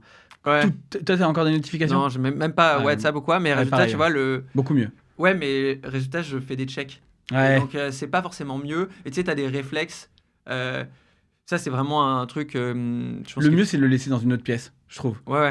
Franchement, c'est le truc le plus bête que j'ai trouvé qui est le plus aidant. Tu le fous dans une autre pièce et du coup, t'as un peu la flemme d'y aller. Et tu te fais. Enfin, moi, je me fais vite aspirer par des sujets ou des. Tu vois, genre si je prends mon portable et que je vois un mail même le soir, je vais déconnecter. Et en fait, je pense que j'ai ce truc où je suis capable, et c'est très mal poli, tu vois, de switcher d'un coup. Je suis dans une conversation et si je vois un truc, hop, toute mon attention va être aspirée et je peux m'arrêter limite au milieu d'une phrase.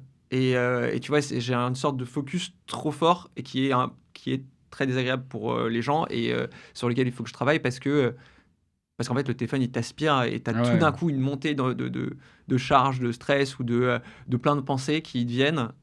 Et ça, c'est un sujet, je pense. Il est venu le temps dans cet épisode de te poser la question que je pose à tous mes invités, Thibaut. C'est quand la dernière fois que tu t'es senti à poil et sans filet?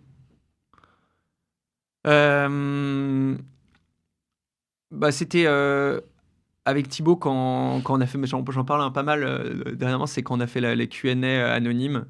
Mais c'était pas une sensation très agréable. C'était en gros, quand on a fait, on a proposé à tous les salariés de partout de poser des questions sur l'entreprise de manière anonyme. Et ça, c'est Anonyme. ouais. Ah ouais, bah, ça Et c'est là, comme sur un réseau social là. Ouais, exactement. Et ça a été un truc assez court. Et enfin, on a fait ça une fois.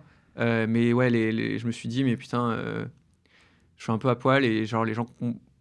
C'était un moment, et c'est pas dans le bon sens, donc peut-être c'est pas la réponse que t'attends. Mais c'était un moment où je me Non, sentais un peu seul ou j'attends rien. un peu sans filet, ouais, avec pas forcément de trucs Quelle auxquels est la s'accrocher. question qui t'a le plus gêné ou embarrassé? En fait, je dirais que c'est pas les questions, mais c'était le sentiment qu'elles reflétaient. En fait, quand tu as une question qui t'est posée, mais après, dans le livre, je le post-rationalise. Tu vois, je me dis, OK, il y a le sujet, Mhm. il y a la forme, et il y a qu'est-ce qu'elle veut dire derrière, qu'est-ce que les gens pensent, tu vois. Et il y avait une question, c'est maintenant que, que vous avez, parce qu'on avait coupé une des startups, maintenant que vous avez licencié cette boîte, vous allez partir de l'entreprise avec les poches pleines, tu vois. Attends, j'ai pas compris. En gros, il disait, il avait une question, c'était même pas une question, tu vois, mais il y a un point d'interrogation à la fin, c'était maintenant que vous avez coupé la startup dans laquelle que vous les avez racheté, vous allez quitter l'entreprise avec les poches pleines, en mode vous allez faire plein d'argent. Je sais pas si tu comprends. En gros, en disant, vous avez viré la boîte qu'on avait rachetée, Ah, oui, d'accord. et Ça parlait de maintenant vous allez. l'acquisition que vous aviez faite Ouais, avec exactement. Partout. D'accord, On avait ok, fait une j'avais compris. acquisition, et c'était un peu l'idée de, genre, maintenant en fait que vous avez La tech. assaini Ouais. la boîte, vous allez partir avec les poches pleines, tu vois. Ouais. Et une autre question, c'était comment peut-on encore vous faire confiance après les erreurs stratégiques que vous avez faites, tu vois. Et tu vois, t'es un peu. Donc là, sur ces deux questions, je me suis dit, alors déjà, la manière dont c'est posé, ça peut être un peu dur. Et surtout, qu'est-ce que ça signifie? Et moi, le seul truc que je me suis dit à ce moment-là, c'est qu'il y a une cassure entre ce que je pense être et ce que les gens qui posent ces questions pensent que je suis. Et je parle moi, mais c'est un vrai plein de gens. Et cette cassure, elle en fait que moi, je pense être quelqu'un qui care, mais les gens voient ou pensent que je suis pas quelqu'un. Et moi ou plein de gens. Mais donc, en gros, une sorte de fracture entre ce que j'ai envie d'être et ce que les gens voient. Et donc, c'est comment tu recolles cette fracture en montrant que tu es la personne que tu penses être, à savoir quelqu'un qui n'est pas là pour justement s'en mettre plein les poches, mais plutôt pour construire un truc pérenne, durable et qui apporte un peu de valeur humaine et capitalistique aussi. Et après, tu as cette fracture, il faut la reconstruire, et ça a été pour ces moments-là qui ont été les plus durs. Et c'est d'ailleurs dans ces conditions où je me suis le soir, déjà j'en ai parlé beaucoup avec mes potes, avec des gens, etc. Puis moi je me suis dit, il faut que je post-rationalise. Et donc c'est là où j'ai commencé à écrire en fait. À quel point encore aujourd'hui t'as peur de pas être aimé par tes salariés? Mais je pense que j'ai beaucoup plus peur que d'autres personnes dans le management de partout. Euh, et je pense que c'est aussi quelque chose qu'il faut que je travaille, parce que parfois ça peut m'empêcher de prendre les bonnes décisions. Et donc c'est un truc que j'essaie de travailler. Mais non, je pense que... En fait, j'ai toujours l'espoir de me dire que si j'explique les choses de manière la plus simple et la plus claire possible, les gens comprendront pourquoi on prend certaines décisions. Mais parfois, les décisions, elles impliquent des choses qui sont confidentielles ou des choses dont les gens ont pas conscience ou qui prendraient très longtemps à expliquer. Et donc, en fait, je pense que c'est l'incompréhension de certaines choses qui crée ce désalignement, et potentiellement le fait de moi être aimé ou ce genre de choses. Ou alors des comportements qui peuvent être, comme ce qu'on disait tout à l'heure, avoir pas, tu sais Mauvais pas, feedback. mais ouais, mauvais feedback ou mauvais truc, tu t'en es pas rendu compte, et t'as une personne qui dit non mais Thibaut, genre il bosse d'une manière qui me correspond pas, il dit qu'il aime ça, mais qu'il est caring, mais en fait non, c'est pas vrai. Et donc c'est sûr qu'il y a plein de gens, maintenant je me dis, il y a plein de gens potentiellement qui m'aiment pas chez partout, et je pense que c'est soit lié à des erreurs que j'ai fait, donc une perception partielle de ce que je suis, soit De toute façon, est-ce qu'on peut vraiment, est-ce que c'est désirable, même souhaitable d'être aimé de tous? Je sais pas, je pense pas. Tu vois, Mathieu Stéphanie, je lui ai posé la question, il m'a dit, j'ai une liste de livres du coup qu'il faut que je lise, parce que moi c'est un truc qui est important aussi. Je pense que j'ai encore du mal avec ça. Et il y a un bouquin qui s'appelle The Courage to be Disliked. Ouais, mais tu vois ça. Genre, tu vois, les gens qui me disent si t'as pas eu des haters sur LinkedIn, c'est que t'as pas vraiment dit ce que tu pensais, tu vois, ce genre de truc. Je suis pas d'accord. Mais bref, je suis pas d'accord. Non, mais En fait, c'est pas le but de. Non, mais alors là, tu parles. Si on pense à Grégoire qui s'amuse à provoquer pour que. Oui. C'est un exemple, et qui pendant très longtemps s'amusait à provoquer. Justement, pour je provoquer pense des haters. que le gros problème. C'est encore différent, tu vois. Je pense que le gros problème qu'on a C'est aujourd'hui. sans besoin d'attention. C'est pas la même chose, je trouve. C'est pas pareil avoir besoin d'attention et du coup provoquer versus avoir peur de pas être aimé parce que c'est ta peur, c'est ton truc, c'est ta névrose, que sais-je, tu vois. En fait, il y a un truc qui me paraît important, c'est d'essayer de limiter les fractures dans la société, dans les entreprises, dans les tout. Et ces fractures, elles sont liées à des incompréhensions ou des différences de point de vue. Et je pense que si tu passes assez de temps pour aligner les points de vue, tu peux éviter les fractures. Et ça, c'est vrai dans la société, etc. Et tous les trucs qui sont extrêmes et tous les dangers qu'on est en train de vivre actuellement sur plein d'aspects, c'est lié à ces fractures. Mhm. Et ces fractures, elles sont liées au fait que les gens parlent moins et ont développé des trucs très extrêmes. Donc moi, j'essaie d'éviter les trucs un peu trop extrêmes. Et tu vois, quand il y a plein de moments où j'écoute tu vois, là, j'avais écouté le discours de J.D. Vance, le vice-président américain, et sa vision sur l'Europe, etc. Et tu vois, genre, parfois, je me mets dans sa peau et je me dis, mais c'est vrai qu'il y a des trucs qu'on a empêché des discours, mais en fait, mais non, on n'a pas du tout empêché la liberté d'expression. Et tu vois, j'essaie toujours de passer pas mal de temps. Tu vois, j'ai passé vraiment quasiment un week-end à gamberger sur le truc de liberté d'expression versus lutte contre la désinformation, qui sont un peu l'opposition entre États-Unis qui dit l'Europe permet pas à tout le monde de s'exprimer, et l'Europe qui dit mais on va pas laisser s'exprimer des gens qui sont racistes ou homophobes, etc. Et tu vois, les deux trucs, bien sûr, moi je suis plutôt européen, donc de mon point de vue, voilà, la lutte contre la désinformation et contre les discours haineux, il n'y a pas de débat, tu vois. Mais la question de la liberté d'expression et de ces sujets-là peut parler. À l'inverse, aux États-Unis, je pense que ce qui est en train d'être. Ce que tente en tout cas de Trump d'annihiler, c'est le wokisme, c'est-à-dire le fait que. Voilà, mais qui peuvent être une vus dictature aussi. de certaines minorités ou d'une certaine forme de discours policé. Ou voilà. Et tu vois, quand j'ai écrit le truc. Tu vois, et en même temps, moi-même, je suis un peu en mode l'Europe a trop régulé sur des sujets, notamment sur le marché de partout, où il y a énormément de régulations européennes qui sont chiantes et qui sont anti-innovation. Ouais. Qui sont anti-innovation, etc. Et tu vois, donc, j'essaye à chaque fois de me dire c'est quoi le point de vue et pourquoi ils pensent ça. Et donc, c'est un peu des nœuds au cerveau. Et à un moment, j'avais voulu faire un post LinkedIn pour critiquer le discours de Vance. Et tu vois, il y a deux trucs je me suis d'une part, peut-être que ça va me retomber dessus en tant que dirigeant, et donc peut-être que si je veux demain aller aux États-Unis et que je demande la nationalité américaine, avoir critiqué publiquement le vice-président des États-Unis, c'est peut-être pas la meilleure chose à faire. Et ça m'est déjà arrivé d'avoir mes actionnaires ou des gens comme ça qui m'écrivent en me disant voilà, ton poste il est partisan, en fait t'es pas seulement Thibaut Renouf, t'es aussi représentant d'une entreprise, donc tes sujets, tes opinions politiques, tu les gardes. Ouais. Voilà, et t'as un autre aspect qui est, j'ai pas envie non plus, tu vois, de recevoir des messages privés en mode, moi je pensais que t'étais sympa, mais en fait t'es qu'un gros con. Ce que j'ai déjà reçu quand j'ai pris, tu vois, je me rappelle quand j'avais fait un post pour dire c'est une horreur ce qui se passe à Gaza. Non, j'avais fait un commentaire, tu vois, au moment, et j'avais pris plein de messages de gens qui me disaient mais t'es un scandale de prendre parti et moi on faisait du business ensemble, mais maintenant j'ai complètement changé d'avis sur toi. Et donc je pense que ces deux aspects aujourd'hui, d'un côté le fait que comme je suis lié à une entreprise et que mon profil est lié à une entreprise, est-ce que j'ai le droit de dire ce que je veux et de donner mon point de vue? Premier débat. Et deuxième débat, c'est est-ce que j'accepte ou est-ce qu'en fait j'ai envie d'être heureux et j'ai pas envie qu'on me fasse chier et donc j'ai pas envie de prendre débat. Et en même temps, quand tu vois tout ce qui est en train de se passer, tu dis que si personne prend la parole, il va, ouais, bien sûr. Et en fait, rien va se passer, tu vois. C'est comme toujours, j'imagine. Donc maintenant, je riposte. En gros, je riposte. Dès que je trouve un truc intéressant, notamment sur des prises de parti, je dis putain, il a le courage de le faire. Et souvent, c'est des gens qui ont moins potentiellement de collaborateurs ou de trucs qui peuvent leur... Et donc, je riposte pour redonner de la visibilité. Mais c'est vrai que je prends pas la parole en disant... Mais je donne pas mon opinion politique. De toute façon, je vais te dire, je trouve que c'est des choix de carrière même très différents entre lobbyistes ou lanceurs d'alerte, tu vois. Oui, En mais fait, je pense souvent, pas qu'en ce souvent moment c'est ce des soit gens. le travail des lobbyistes et lanceurs d'alerte Non, de râler, tu vois. Je pense que non, c'est mais le travail de tout le monde. oui, oui, bien sûr, bien sûr. Mais ce que je veux dire par là, c'est que quand les chefs d'entreprise traditionnellement ne prennent pas la parole sur les sujets politiques parce que le business et la politique ça va pas bien ensemble. La seule fois où ils vont monter au créneau, c'est récemment Bernard Arnault parce que c'est une question tellement impactante sur le business, la Mais, question de l'obésité de l'État, des taxations du Made in France, etc. qui va y aller. mais tu vois, en Mais même sur des temps, questions de société, souvent, tu vois, si en tu veux Europe, faire Salomé Saké, par exemple, qui est très engagée, bah elle a pas de business et c'est normal parce que sinon.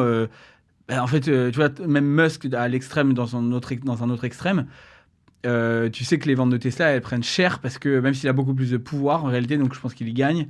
Mais sur le plan business, en ce moment, il prend cher, tu vois, parce qu'il a des positions extrêmes. en Donc, fait, c'était un truc qu'on avait notamment annoncé à un séminaire il y a 3 ans chez Partout. Et c'était un truc qu'on portait beaucoup avec Thibaut.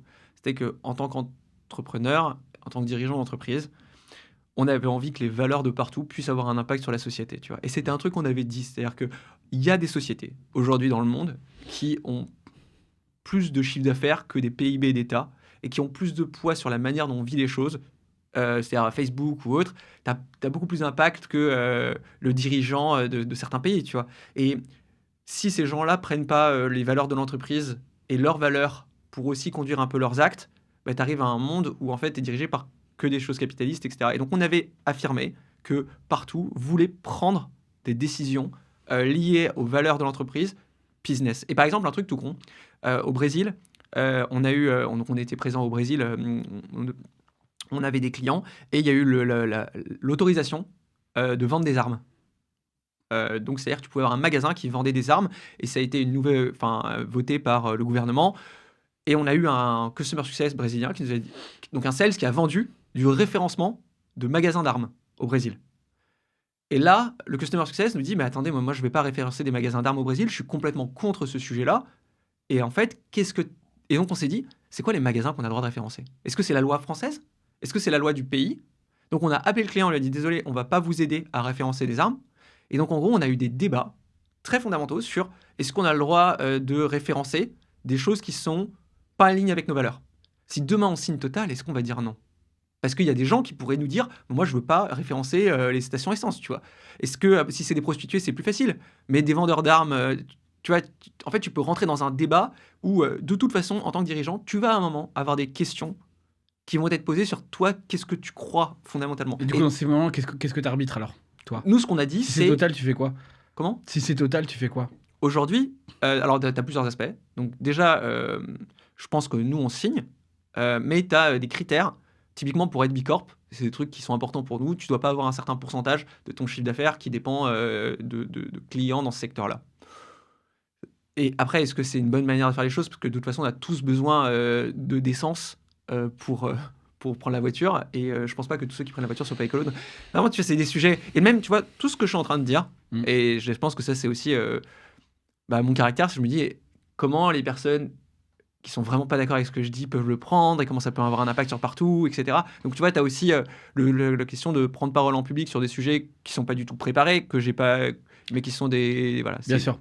Mais d'ailleurs, revenons sur ce sujet non mais ce livre, parce que je suis en train de me dire qu'on va oublier d'en parler alors qu'il est magnifique. Startup and Down, donc je le montre comme ça à la caméra, qui est ton deuxième en 3 ans, où tu parles des crises. Donc tu parles pas mal de crises extérieures, notamment la crise du Covid récemment, mais aussi de crises internes. Si tu devais en choisir une, laquelle t'as le plus marqué et pourquoi?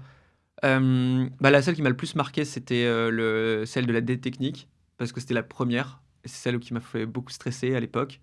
C'était le moment où on s'est un peu dit que Partout allait peut-être pas grandir et devenir une belle boîte et que ça remettait un peu en cause plein de choses. Et ça m'a marqué parce que je me suis rendu compte que parfois les crises permettaient de faire advenir quelque chose de mieux. Donc il y a un peu la conclusion aussi du livre, des réflexions sur comment d'une crise peut sortir des changements qui sont bénéfiques sur le long terme et comment la crise fait partie de l'aventure entrepreneuriale. Tu vois, l'exemple que je m'étais noté enfin, je crois que j'ai parlé de la crise d'adolescence. En gros, la crise, c'est aussi un moment un peu comme tu sais, un tremblement de terre où tu as deux trucs, tu as trop de tension et ça craque. Et en fait, ça replace les choses dans une nouvelle manière d'être qui potentiellement est bénéfique pour la suite.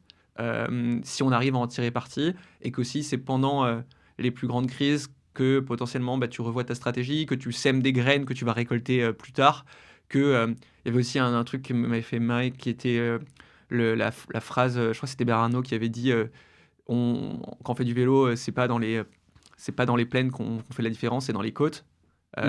Donc en gros, c'est quand c'est difficile que tu peux aussi te révéler en tant qu'entrepreneur et en tant qu'entreprise.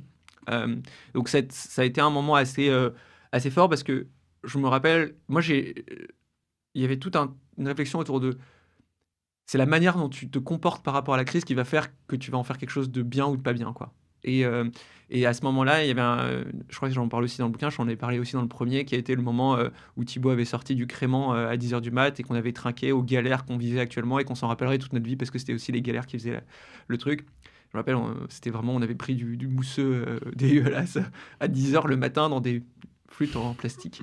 C'était un moment parce que on a vécu pas mal de galères. C'est quoi une dette, enfin, une dette technique, par exemple, c'est comment tu t'en rends compte? Parce que tu vois, c'est pas comme si Ouais, tu t'en rends compte parce que t'as tout c'est qui pas comme bug. si quelqu'un avait volé l'argent dans la caisse, tu vois. Alors, ouais, je vais comment peut-être comment tu expliquer la ouais. dette technique. En gros, le principe de la dette technique, on appelle ça une dette parce qu'en fait, c'est quelque chose que tu payes sur le long terme si tu veux aller trop vite. Donc en gros, le principe de la dette, c'est tu empruntes à court terme pour payer à long terme. Donc en gros, la dette, c'est tu fais les choses trop rapidement à court terme et tu vas les payer dans ta rapidité de développement à long terme. Donc par exemple, tu dois développer une fonctionnalité qui te permet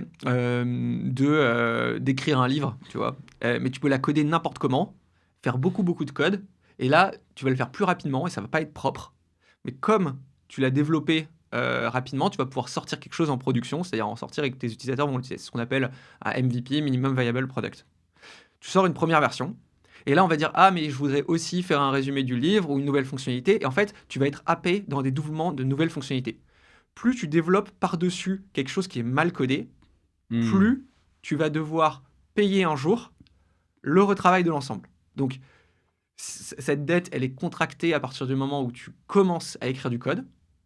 Plus tu écris du code par-dessus, plus tu augmentes tes intérêts. Et un jour, faut rembourser. Et le remboursement d'une dette, ça passe par le paiement. Et donc le paiement, en l'occurrence pour Antech, c'est de passer beaucoup de temps à refactorer. Refactorer, ce qui veut dire retravailler le code que tu avais précédemment écrit pour le construire sur quelque chose qui est plus court, plus simple et plus maintenable. Et donc, quand il est plus maintenable, ça veut dire que toutes les nouvelles fonctionnalités que tu vas développer vont être plus rapides à faire. Et donc, nous, on est arrivé à un moment où notre CTO de l'époque nous a dit, les gars, c'est un sac de nœuds. Dès qu'on veut changer un code à un endroit, ça va casser à un autre endroit, etc. Et la décision qu'on a prise, qui était une décision forcée, qui était de dire pendant 1 an, on n'a pas développé de nouvelles fonctionnalités, et on va tout retrouver, tout retravailler. Et Nathan, qui était notre CTO de l'époque, avant Thibaut Coudray, on l'appelait la machete parce qu'il coupait des millions de lignes de code. Et sauf que quand tu coupes du code et que tu refactores, ça pète des trucs parce que tu as trop d'interdépendances. C'est ça. Ouais. Et donc ça a été une période où, donc c'était 2018, année où en plus notre business va très bien, on a fait beaucoup de ventes. Les clients sont plutôt contents parce qu'en fait, dès qu'il y a des bugs, on les répare à la main. Donc ceux qui souffrent le plus, c'est les équipes qui gèrent les clients. Pas forcément les clients, parce qu'en fait, quand il y avait un truc qu'on pouvait pas faire, on le faisait manuellement. Donc on était vraiment en tension à ce moment-là. Et en fait, de toute façon, la vie d'entreprise, c'est des moments un peu plus durs et des moments un peu plus faciles, tu vois. Et ça s'enchaîne. Et donc là, on sort d'un moment un peu plus dur. On voit le bout du tunnel de certains trucs qu'on a vécu ces dernières années. Et inversement, 2022, c'était l'année où tout roulait. Tu vois, tu as des années plus ou moins fortes. Et cette année-là, 2018, a été un peu dure parce que ça a été une année, d'une part, où il y avait de la tension sur les équipes, et d'autre part, où on voyait qu'on prenait du retard par rapport à des concurrents qui, eux, potentiellement ne remboursaient pas leurs dettes. C'est-à-dire qu'ils continuaient à construire sur des trucs moins stables. Mais dans les faits, ils proposaient plus de fonctionnalités. Donc ensuite, tu te retrouves à avoir une tech qui est nickel, propre et tout, sur laquelle tu peux construire. Elle est plus stable, mais elle est beaucoup plus réduite, parce que tous les autres ont construit des fonctionnalités en plus. Mais ça te permet, sur le long terme, de construire sur quelque chose de plus stable, et donc après, ça nous a permis de rattraper nos concurrents. Et donc, quand je dis de la crise est sorti quelque chose de bien, d'une part, ça nous a fait un super apprentissage qui est de dire faisons les choses bien. Donc make things right, qui est un peu la vision, ça marche aussi pour le développement technique. De pas pousser les devs à sortir des fonctionnalités, même si aujourd'hui ils sortent vachement de fonctionnalités vite, mais de leur dire venez, on travaille on refactore les fonctionnalités. Et ça, c'est un truc qu'il faut qu'on continue à faire parce que tu n'es jamais vacciné et tu veux toujours développer plus de choses. Et donc, il ne faut pas avoir trop de V1 parce que sinon, tu as plein de fonctionnalités mais qui ne sont pas assez stables et pas assez poussées. Ça, c'est le premier truc. Le deuxième truc, c'est que ça nous a aussi rapprochés parce qu'on a transformé cette crise en un moment où on a dit, les gars, on a une vision, on l'a rattaché à quelque chose de plus grand et d'un truc plus long terme. Et on s'est tous rapprochés. Ouais, je pense que c'était les deux trucs. C'est un apprentissage et beaucoup de cohésion. Ok. Bah Et écoute, ouais, c'est. Donc, ça, je raconte. Ouais. ça, tu le racontes de A à Z dans le. Ouais, T'en racontes c'est- combien des crises dans ce Il bouquin-là y en a 4. Et en gros, le bouquin, il est structuré avec 4 grandes crises qu'on a vécues, avec à chaque fois des exemples de partout et des exemples de 5, 10, 15 autres entreprises où je suis allé chercher dans des podcasts, dans des posts LinkedIn, dans des livres, des citations. Et donc, je pense que tu as 30 pages de citations, mais qui sont réparties à plein d'endroits pour mettre en lumière d'autres boîtes qui ont vécu des choses similaires à ce qu'on a vécu, des enseignements. Et ensuite, tu as toute une partie sur la communication de crise. Donc, c'est comment prendre la parole en public, comment définir tes éléments de langage quand tu atteins une certaine taille, comment segmenter ta communication, comment garder une partie de la confidentialité quand c'est nécessaire, comment mener des projets de transformation. Tu vois, tous ces trucs qui sont un peu plus techniques et qu'on a appris de la manière un peu dure. Et qui, tu vois, moi, ce que je me dis, c'est que potentiellement, ce livre, je le relirai dans 5 ans quand j'aurai un autre cas. Et quand j'avais écrit Start to Scale, je m'étais dit, aujourd'hui, si on me pose la question, comment je fais là, j'ai une équipe de 5 personnes, je suis bien moins bon pour répondre que je l'étais il y a 3 ans ou il y a 5 ans. Parce qu'en fait, j'ai oublié les débuts de ce que c'est et comment faire les choses. Et je vais donner des conseils qui sont potentiellement totalement faux. Je vais dire, il faut que tu structures ton équipe comme ça, comme ça, comme ça. Parce qu'en fait, je suis déjà arrivé à ce niveau, mais c'est des mauvais conseils à donner à quelqu'un qui vient de débuter. Et donc, fort de ce constat, je m'étais dit, Écrire, ça va te écrire, permettre. ça va me permettre de marquer à un moment qu'est-ce qui s'est passé à ce moment-là et qu'est-ce que j'ai bien fait ou pas bien fait. Et donc, ça me permet, plus tard, si je veux remonter une boîte, de repartir au bon endroit et pas de... Mais d'appliquer les recettes de quand t'as déjà scalé et qui ne marchent Ouais. pas en fait quand t'es en 0 to 1 quoi. Exactement. Ok. Même en tant que position d'entrepreneur, etc., il y a plein de choses qui marchent pas quand tu es... Donc on le trouve sur la Fnac, édition Erol, c'est ça Exactement. La Fnac et puis c'est C'est en le principal librairie. distributeur ou... Non, c'est dans toutes les librairies. Toutes les librairies en plus. Ok. Voilà. Bah, magnifique, bravo Thibaut. Merci beaucoup. Peut-être dernière question avant qu'on se quitte. Sur l'IA, parce que c'est ton sujet, c'est ton dada en ce moment, et que ça intéresse beaucoup de gens. Tu vois, il y a Ray Dalio, tu vois qui c'est, qui est un investisseur américain hyper connu, qui a écrit des bouquins qui s'appellent Principles. Je pense que ça te plairait. Il parle vraiment un peu des sous-jacents, beaucoup de l'économie, de l'investissement. Ok. Il est brillantissime. C'est lui qui décrit du coup notamment ce qu'il pense qui va être la chute de l'Occident et de l'Empire américain sur le monde, parce que c'est des phases de 200 ans et qu'en fait là on arrive à 250 ans à peu près, que là on arrive en fait à la fin techniquement d'une phase et qu'il va y avoir nécessairement un conflit qui peut être armé ou qui peut être pas armé, mais en tout cas on est déjà un peu dans cette phase de conflit. Et il prend plein de data sur le PIB, sur les armes, sur voilà, enfin plein pour expliquer tout ça. C'est fascinant son travail. Et il a dit sur l'intelligence artificielle, je crois récemment, un truc du style en fait ça va conduire l'humanité ça va nous amener dans deux options de plus en plus éloignées, soit chaos total, soit un peu merveille, c'est-à-dire tous les jobs pourris vont être remplacés et on va se concentrer sur notre créativité, sur le care, sur l'humanité, mais qu'en gros il y a plus de juste milieu. L'IA va nous obliger à trancher dans un des deux sens. Et j'aime bien parce que même si c'est tu vois, c'est une conception assez simple, toi tu le vois plutôt comment du coup l'avenir entre ces deux choix? C'est un peu dur. Je pense qu'on est tous hyper limités dans la manière dont on peut voir le monde parce qu'on ne voit que d'une toute petite partie. Et moi, c'est vraiment mon problème actuellement, c'est que j'ai l'impression de voir qu'une toute petite partie du sujet. J'essaie de me former sur les fondamentaux de l'IA, comment ça fonctionne, etc. Parce que je pense qu'une partie de la compréhension d'un sujet, c'est comprendre comment il fonctionne. Et pas Les uniquement- principes, quoi, Ouais. les principes fondamentaux. Exactement. C'est comme, tu vois, ce que j'essaie de faire, c'est comme si j'apprenais la guitare, mais plutôt que de jouer, j'apprenais le solfège, tu vois. Et moi, je suis plutôt parti sur ce sujet-là, à essayer de comprendre qu'est-ce qu'un modèle transformer, qu'est-ce qu'un LLM, comment fonctionne un agent, qu'est-ce que le RAG, etc. Ce qui est des trucs que je propose dans les formations d'IA que j'ai mis sur YouTube. Mais j'ai moins de compréhension aujourd'hui de certains impacts sociétaux, etc. Donc j'ai qu'une toute petite partie du sujet, donc c'est assez difficile pour moi de répondre à... Mais de toute façon, tu te sens optimiste ou tu te sens plutôt En fait, ce qui est un assez... peu apeuré, tu vois? En fait, je pense qu'on a tous besoin de prendre du temps pour juste digérer ces trucs-là.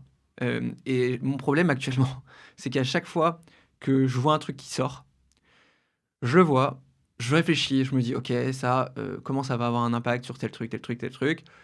J'y réfléchis pendant un moment. À un moment, j'arrive à absorber en me disant: «OK, ce sujet-là va avoir tel impact sociétal et potentiellement ça va avoir des aspects bénéfiques» et sauf que 2 heures plus tard, enfin ou 2 jours plus tard, il y a un nouveau truc qui je me dis: «Waouh, putain, c'est encore plus vénère, encore plus loin et ça va trop vite pour que j'arrive à concevoir un futur ne serait-ce que brouillon, hein».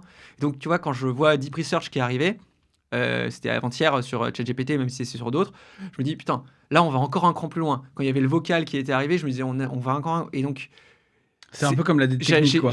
ouais, mais en fait, on a toujours des nouveaux trucs qui sortent et moi, Ouais. je suis, autant, si tu m'avais posé la question, je pense il y a 6 mois, 9 mois, j'aurais eu une réponse, plus structurée, en me disant: «OK, je Ça va pen là ça va et là, c'est un peu comme l'électricité, et donc ça va détruire des emplois, mais ça va en créer d'autres et cetera» et j'étais assez, au moins j'avais réussi à me formaliser à moi une réponse à cette question qu'on se pose tous, tu vois? Et donc je m'étais dit: «OK, c'est à peu près moi ce que dans ce que ce toi, dans» tu penses, quoi. ouais et sauf que ce qu'on pense aujourd'hui, c'est remis en question quotidiennement et je pense que la question qui est posée, à savoir, est-ce qu'on va vers le chaos ou pas, ou l'inverse, elle est c'est l'IA, mais c'est pas que l'IA, c'est 1000 autres sujets. C'est la guerre, c'est la démocratie, c'est, la stabilité politique, En France, ailleurs, générale. ouais. Mmh. Et donc, c'est un peu, dans le bouquin, il y avait un truc qui m'avait fait marrer, c'est, le concept de prévisionniste, parce que moi, ou des prévisionnistes, les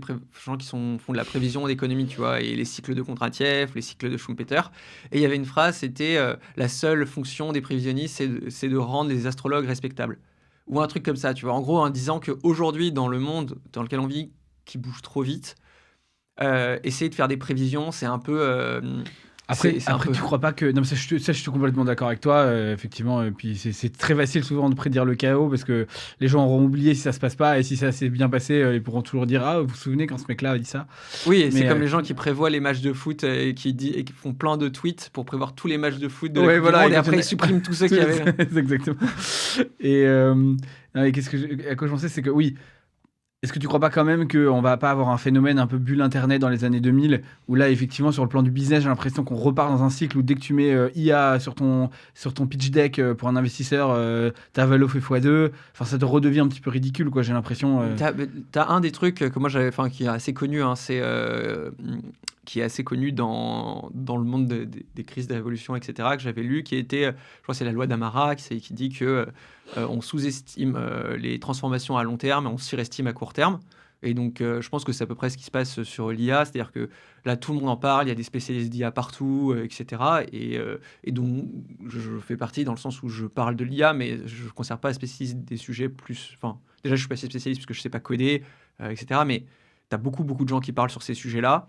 Euh, et donc, il y a potentiellement une bulle, notamment si tu regardes les chiffres opérationnels de multiples d'ARR pour OpenAI ou les autres, c'est fois 70, fois 170 fois 200. Donc, d'un point de vue financier et rationnel, C'est absurde. c'est absurde. Mais en même temps, il y a un potentiel non, Non, non mais il est nul. monstrueux, il est monstrueux. Ouais, il y a un En potentiel fait, non la nul vague, que ça. c'est sûr qu'elle va arriver à long terme, on est bien d'accord. Donc potentiellement, en fait, je me pose plein de questions sur déjà les différents layers de l'IA. Donc tu as 3 trucs, tu as les infras, donc le cloud, et c'est le marché qui explose en ce moment.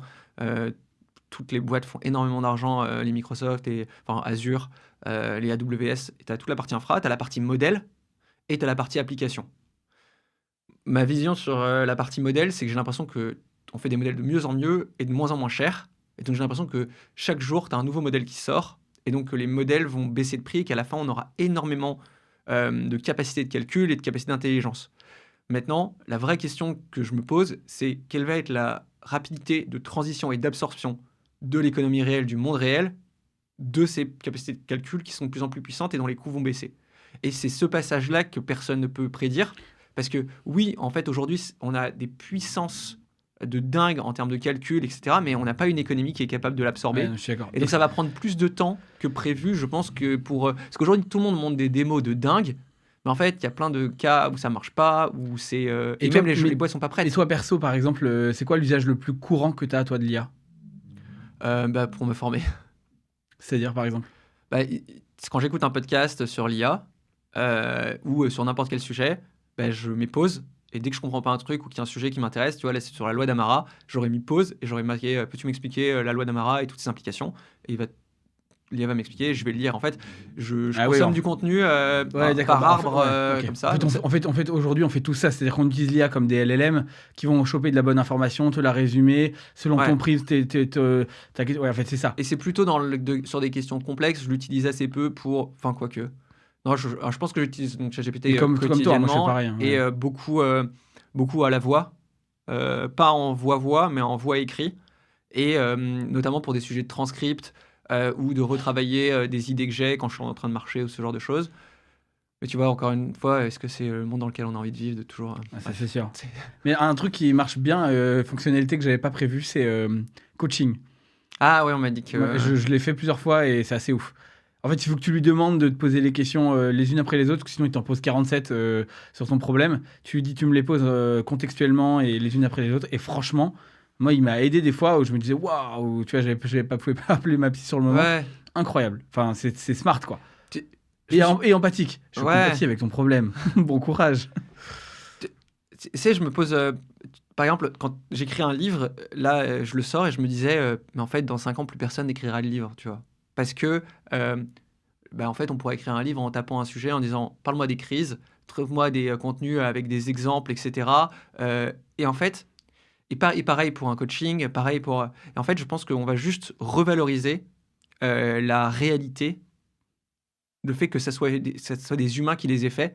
Un peu comme je m'étais fait la réflexion sur les diamants. Tu sais, il y a un marché qui est le diamant qui vient de la Terre et les diamants qui sont synthétiques. Que tu peux créer en fait.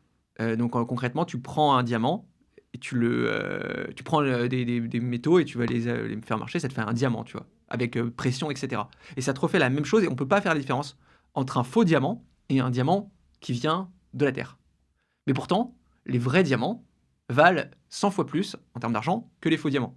Parce qu'on sait qu'ils sont genre réels. C'est un peu comme les sacs qui sont faits à la main versus les sacs qui sont faits à l'industrie. Et je pense que tous les contenus, le psy, les contenus écrits, les podcasts, tout ce qu'on crée, même va avoir de la valeur parce que ça a été fait par des humains versus par... Made in human. Ouais, c'est-à-dire que tu vois, moi aujourd'hui, si un gars me dit, et c'est comme tu vois les posts LinkedIn ou n'importe quel contenu, je valorise quand même 100 fois plus quelqu'un qui a pris le temps d'écrire, même si le contenu est moins bien que s'il est fait par IA, parce que je connecte, et pour un psy ou pour un coach, je trouve que la valeur, ça c'est un truc, c'est la valeur d'un message, elle tient autant au contenu du message de la personne qui le porte.